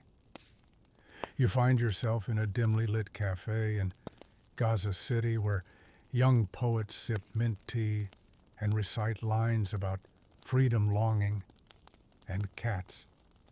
Someone plays an oud. Someone else sketches a tree they've never seen in real life, an olive tree, ancient and unbroken. These are the small resistances, the quiet rebellions, life not in opposition to war, but in spite of it. On the Israeli side, a group of mothers, Jewish and Arab, walk together weekly, demanding peace. They wear white. They sing softly. Some carry signs in both Hebrew and Arabic that read, "We refuse to be enemies." You breathe it in. Not resolution, but resilience. Not justice, but gestures. Because here's the quiet truth. Gaza isn't a headline. It's a place with birthday cakes, old men playing backgammon, and mothers brushing hair under flickering lamps. It's imperfect, messy aching, and entirely human. And like all places, it wants what we all do: dignity, safety, the ability to dream without ducking. You lean back on a worn cushion, the scent of cardamom and sea salt clinging to the air. For now the night is quiet, but the story you sense is far from over. Mandates, maps, and British misfires. World wars bring new flags, confused promises, and borders drawn with rulers. You blink into the haze of 2023, where the region is somehow louder and quieter at once. News breaks faster than missiles land. A single video clip can ignite outrage before anyone checks the context or the casualty count. You feel the digital static settle on your shoulders like dust hashtags, opinion threads, breaking banners in all caps. But on the ground, the rhythm remains the same. Gaza braces. Israel fortifies. And the cycle stirs again. This time the trigger isn't a rocket or a protest, it's politics. New hardline leaders gain ground in Israel's government. Words like annexation and sovereignty stop being campaign slogans and start appearing in draft bills. Plans emerge to expand settlements in the West Bank. That map you saw back in Section 5, it's getting redrawn again without consent, and certainly without clarity. Historians still argue whether this phase is the product of ideology or security, but either way, it fuels the same old fire. In Gaza, militant groups respond with rocket fire, fast and furious. Israel answers with drones and airstrikes. Civilians duck, ceilings crack, and international observers tweet condemn and move on. You walk through a neighborhood reduced to rubble, still warm to the touch. A cat paws through concrete dust. A boy salvages school notebooks from under a twisted rebar beam. And above it all, a single white flag flutters from a broken satellite dish like a prayer tied to the wind. But zoom out, and you'll see something else. A rising tension between Gaza's internal factions. Hamas, Islamic Jihad, smaller armed splinters, they don't always get along. Power struggles flare beneath the headlines. You overhear a whispered joke in a Gaza barbershop. Even our enemies aren't united. And that's only half the tangle. Inside Israel, political fragmentation deepens. Secular versus religious, right versus further right. Peace advocates find themselves sidelined, shouted down, or simply exhausted. At the same time, military service remains mandatory, and memories of past wars cast long shadows in Israeli households. Every Israeli child knows where the nearest bomb shelter is. Every Gazan child knows what an airstrike sounds like. Amid all this, you notice how the language itself shifts. Words like de-escalation become cliches.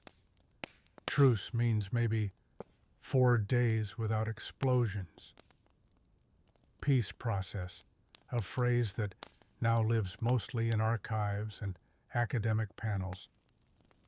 But something else is happening too.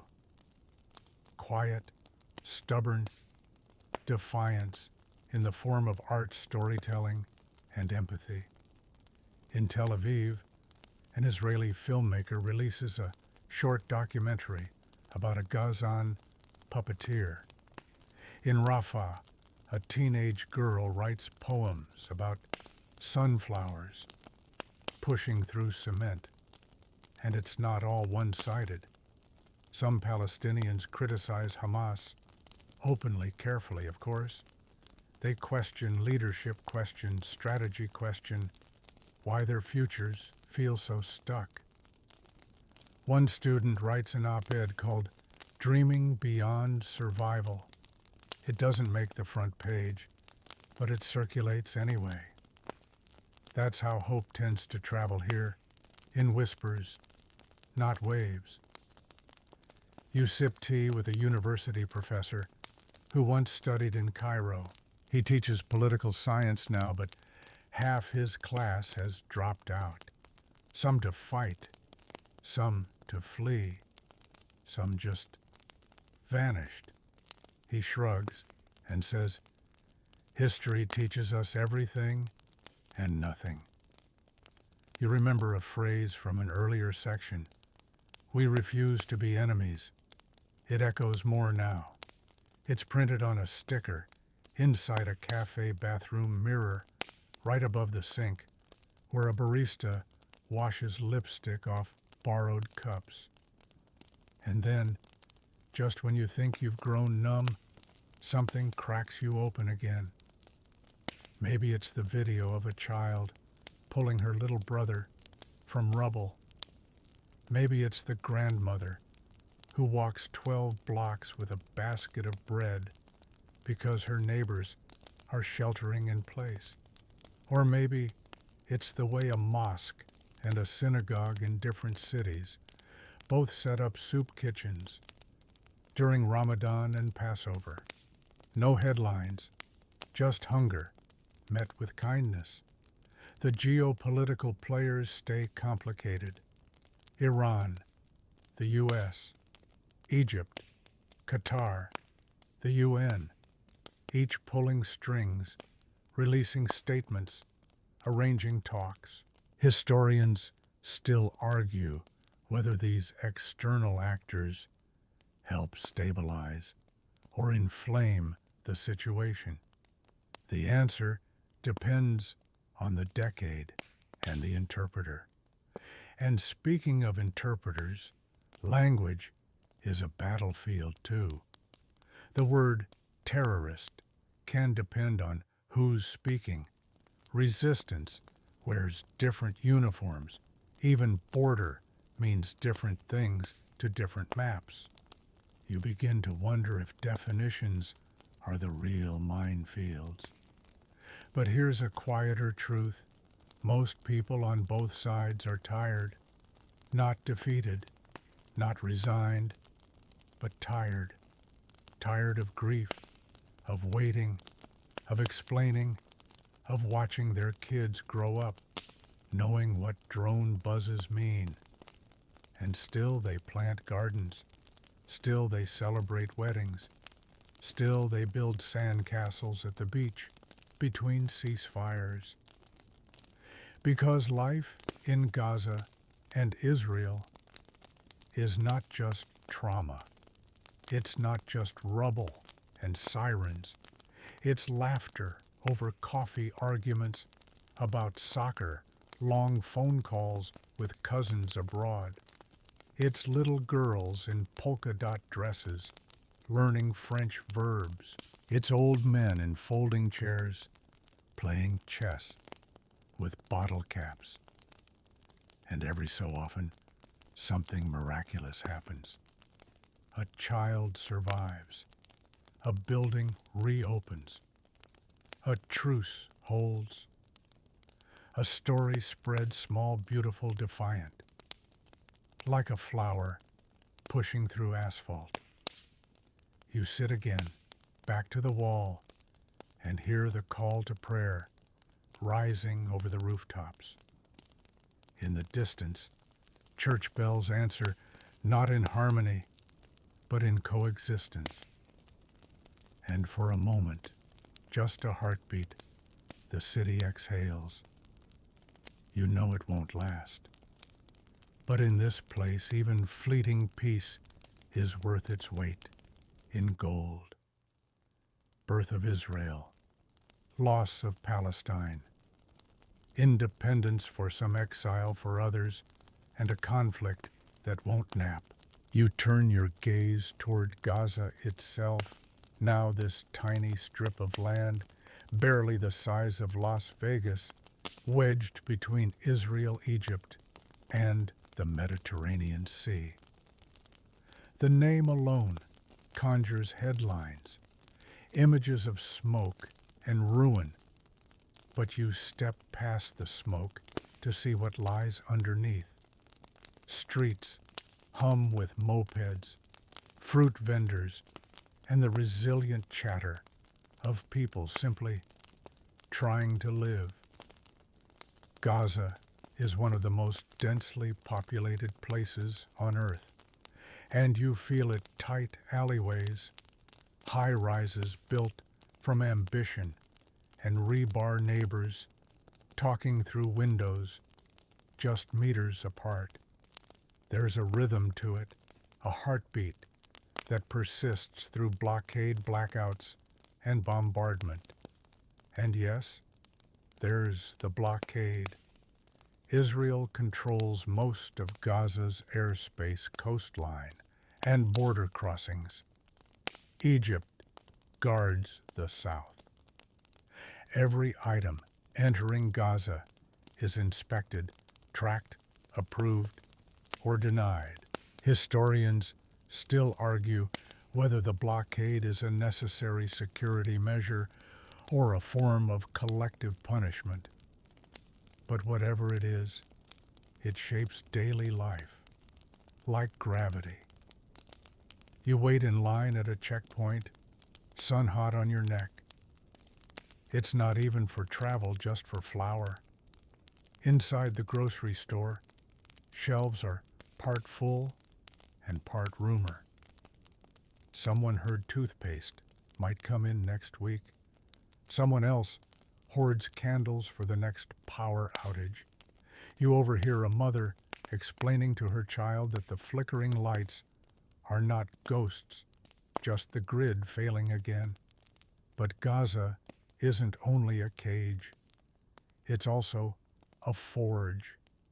Art, music, science, they bloom in impossible soil.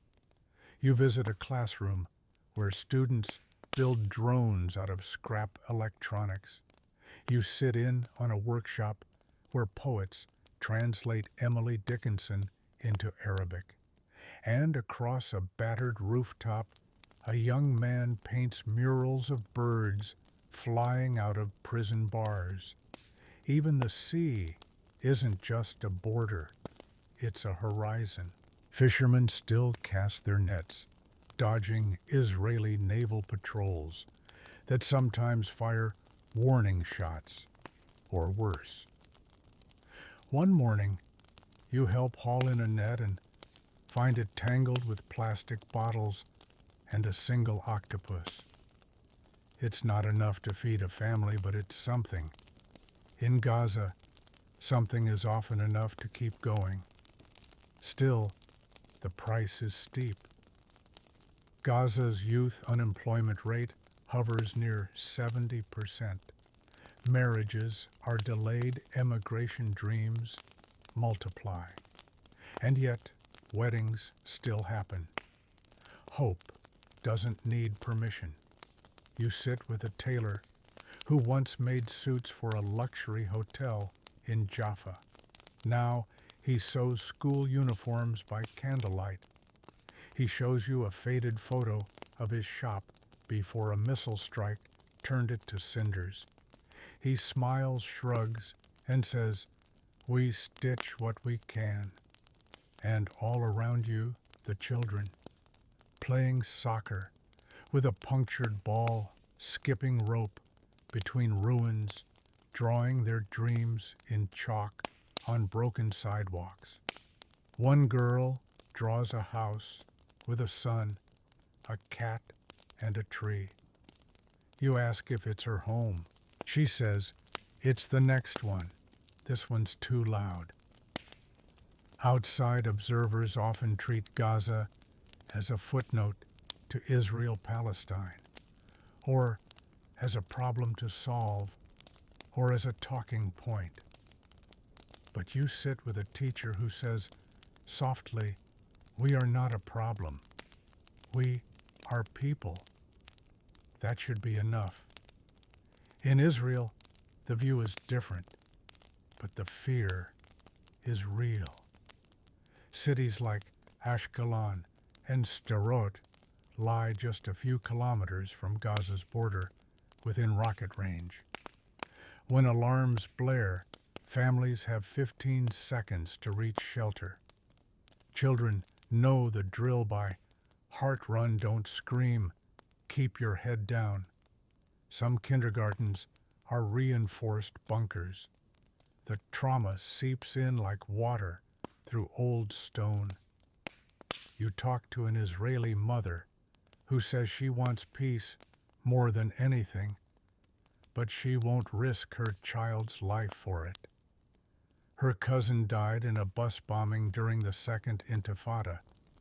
Her nephew fought in the 2014 Gaza war. We build walls because we're scared, she says. But then we forget who's on the other side, and the other side is scared too. You meet a Gazan mother who fears that her child might never see the outside world, not Paris, not even Ramallah. We don't teach hate, she says. We teach waiting. You begin to realize that beneath the policies and headlines and geopolitics, it's not just about ideology. It's about stories. Who gets to tell theirs, and who listens? And in Gaza, stories are currency. A boy tells you his dream of becoming a chef. He's never tasted chocolate. At a seaside cafe, power flickers again. A generator rumbles to life. The coffee arrives late but still warm. A man at the next table reads aloud from a book of Mahmoud Darwish poems, his voice soft as the waves beyond the sandbags. The waiter hums along, not the poem, but something older, a lullaby maybe. And for a moment, it's quiet. No drones, no sirens, just life, briefly unbothered. But of course, you know what comes next. Gaza is often the matchstick in a rain-soaked box, hard to ignite. But once lit, flames spread fast. Whether it's a border protest, a military raid, or a misstep in negotiations, escalation feels inevitable. And every round of violence deepens the trench of memory, widens the wound, shortens the fuse. Yet somehow, people keep living here, not surviving, living, finding sweetness in burnt sugar tea, laughing at old sitcoms dubbed into Arabic, posting sunset photos with hashtags like #StillHere and #Life Goes On. Because life does go on, even in Gaza, even when everything else says it shouldn't. Wars, walls, and the never-ending talks, decades of skirmishes, ceasefires, checkpoints, and handshakes that don't last. You step cautiously into the realm of political chess, the landscape of modern diplomacy between Israel, Hamas, and the fragmented leadership of the Palestinian territories. It's a place where handshakes last seconds, but grudges last decades, and nearly every conversation circles back to the same word: recognition. On paper, Gaza is governed by Hamas, a group that many in the West label as a terrorist organization, while others in the region see it as a resistance movement. You sit through a smoky late-night discussion in a Gaza apartment where opinions flip depending on who's in the room. For some, Hamas brought order where chaos reigned. For others, it brought only another kind of cage, this one with stricter rules and fewer exits. Over in the West Bank, the Palestinian Authority tries to maintain its own form of control, though its influence in Gaza is about as effective as trying to herd cats through a thunderstorm. Historians still argue whether the Hamas-Fatah split in 2007 was the final nail in the coffin of Palestinian unity, or simply another chapter in a long dysfunctional family drama. You visit a university where students debate fiercely under portraits of Arafat and faded flags. One girl says, "We're taught to hate the occupation, but no one teaches us what to do after it's gone." Another says, "We can't even agree on lunch, let alone liberation." Then you cross the wire. On the Israeli side, politics are just as tangled, only in Hebrew and with more press conferences. Israel's political scene spins faster than a carousel run by caffeine-addled squirrels. Coalitions form and dissolve like sandcastles, and each new prime minister inherits the same unsolvable puzzle, just with slightly rearranged pieces. You find yourself in a Tel Aviv cafe where middle-aged men argue over espresso about whether Gaza should be rebuilt or reduced. One wears a Peace Now button. The other says, "That's cute. I used to wear one too before my cousin was killed." And suddenly the conversation cools because pain trumps principle every time. Security remains the heartbeat of Israeli politics, and Gaza is the bruise that won't fade. Every rocket fired from Gaza becomes another talking point on TV, another campaign slogan. "No peace without safety," one billboard proclaims. "No safety without separation," says another. At a military base near the border, soldiers half your age stare at screens showing blurry drone footage of rooftops and alleyways. One says, "I hate this job." Another replies, "We all do, but rockets don't ask how we feel." Even when ceasefires are brokered by Egypt, Qatar, the UN, or a guy with a decent Wi-Fi signal, it's often just a pause, a political coffee break before the next round. No one really believes it's peace, more like intermission.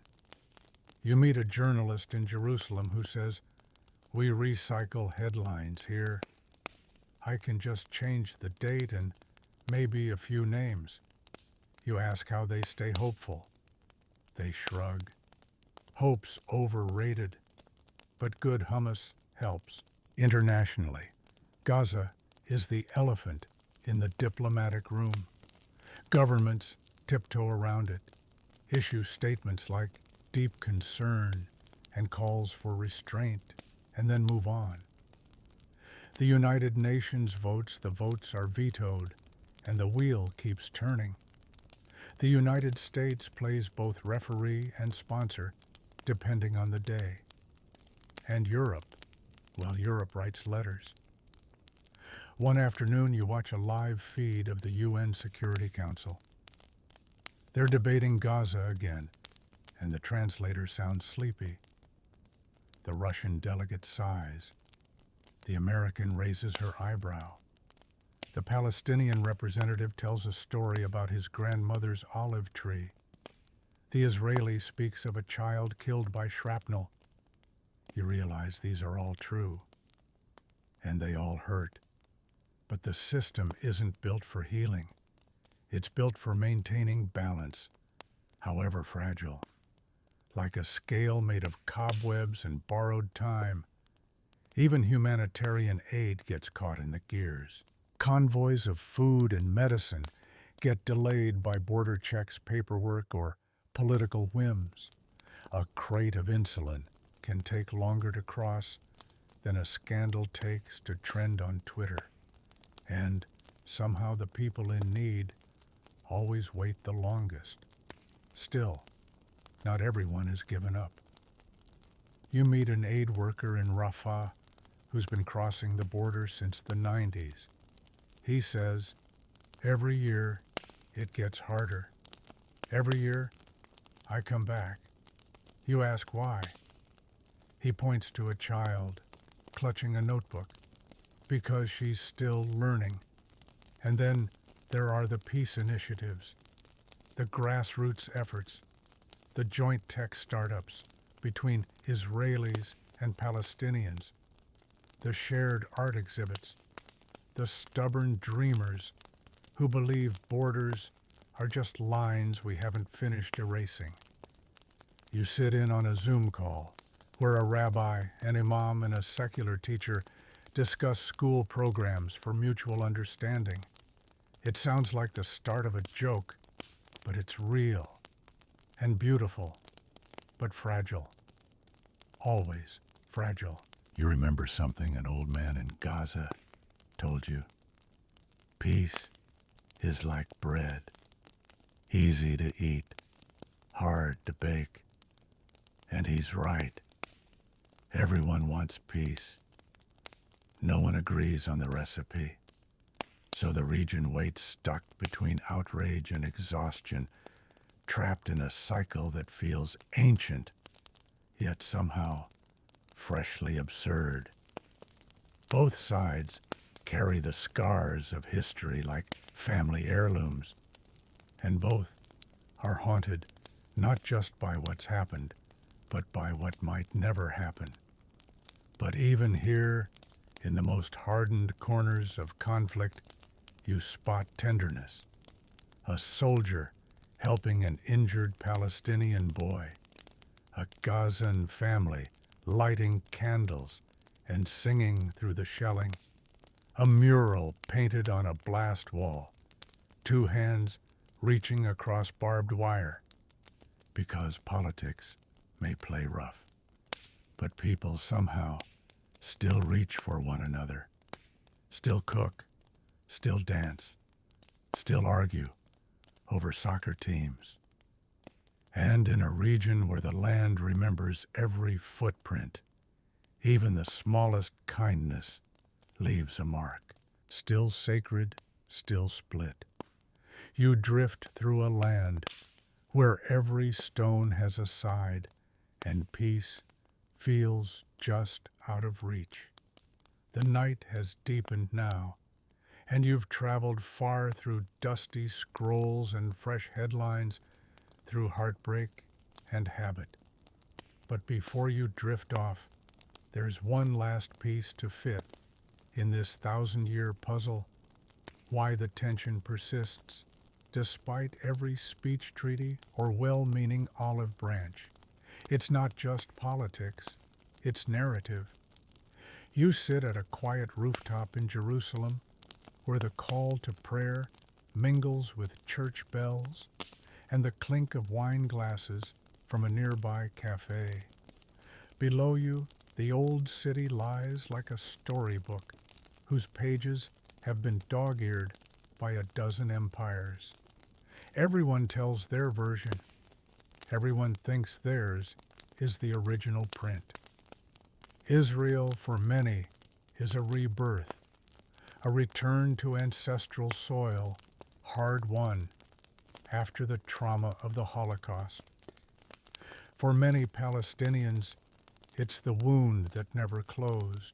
Al-Nakba, the catastrophe, lives on, not just in textbooks, but in the silences between generations.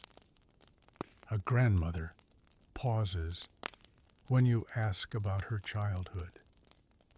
A teenage boy, born in a refugee camp, still holds the key to a house his family fled in 1948.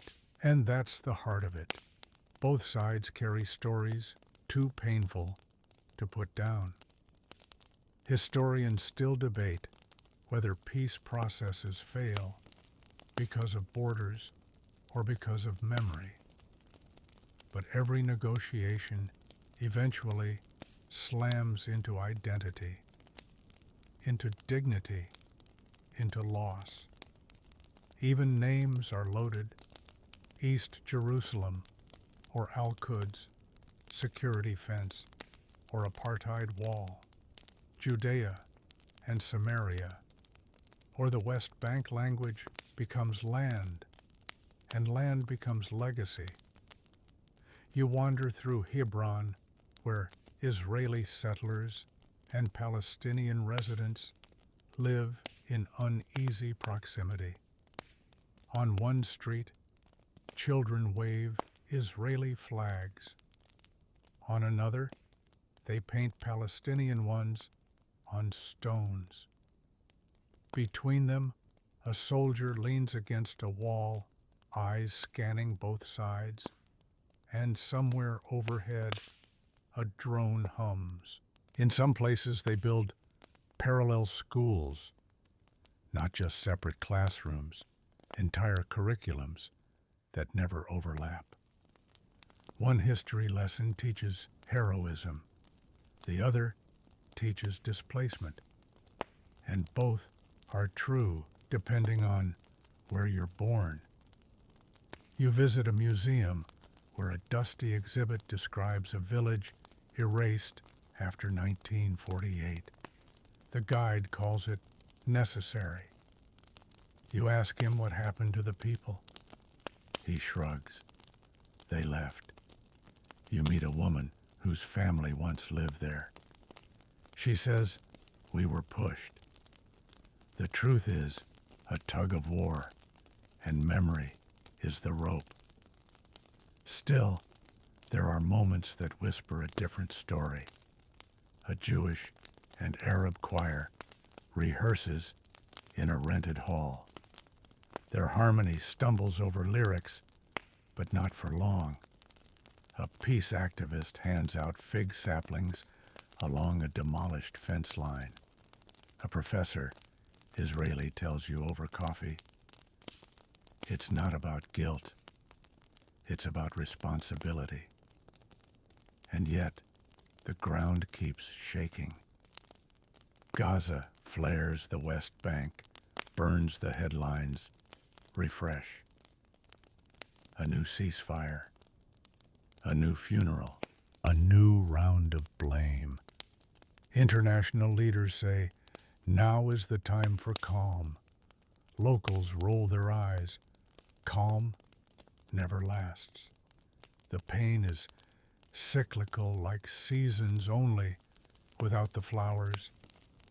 A stabbing here, a raid there, a bus bombing remembered, a boy shot while throwing stones, and each side asks the same question: why do they hate us?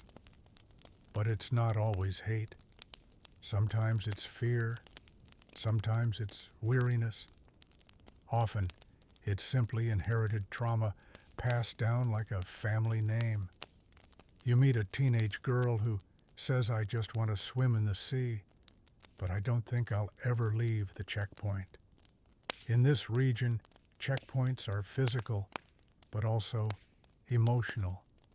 You learn early where you can go, what you can say, who you can love. A Jewish man falls for a Palestinian woman.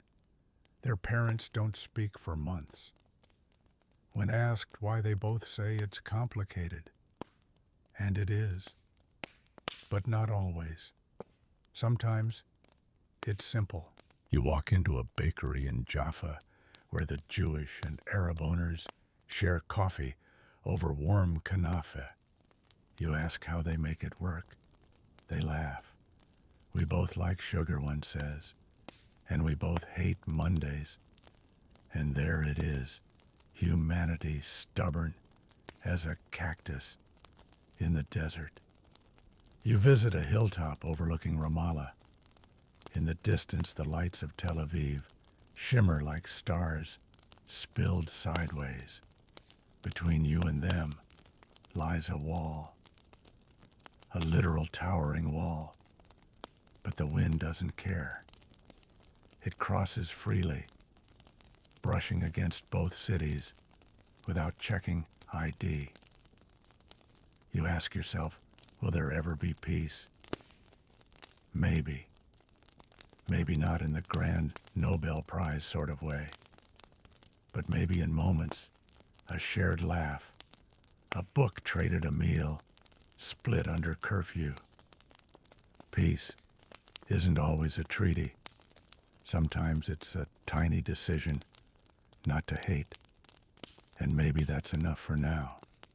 Because the conflict between Israel and Gaza isn't just about rockets and retaliation. It's about memory, identity, the ache of belonging. It's about two peoples with centuries of pain and not enough room to hold it all. And yet, somehow they keep living, building, singing, resisting on both sides. And you lie back, now the desert winds fading into a hush. You've traveled thousands of years tonight, past kingdoms and crusades, through exiles and elections, across borders and barricades. And here at the end, the truth is this. It's complicated, but not hopeless. The night wraps around you like a soft shawl.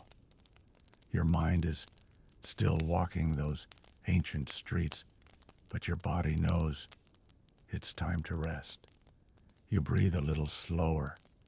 You blink a little longer, and the world quiets. Maybe you're still thinking of that old man in Gaza, mending shoes by candlelight, or the olive trees that grow in both Hebrew and Arabic. Maybe you remember the hush in the Jerusalem alleyway, where prayers from 3 religions drift into the stars. Let those images fade now, like ink softening on parchment. The stories will still be there tomorrow. The debates, the hopes, the sorrow. But for tonight, you can let them go. Outside your window, a breeze might stir. Somewhere, someone is lighting a lantern. Somewhere else, a child is dreaming of flying over walls. And you are safe. You are still. You are part of a much bigger story, one that bends toward light, even when the path is dark. So let your breath slow. Let your jaw unclench. Let your hands rest gently on your chest, feeling the rhythm of a heart that dares to care. Tonight you've journeyed across deserts and dynasties, but now you return to warmth, to quiet, to sleep. Close your eyes. The world can wait.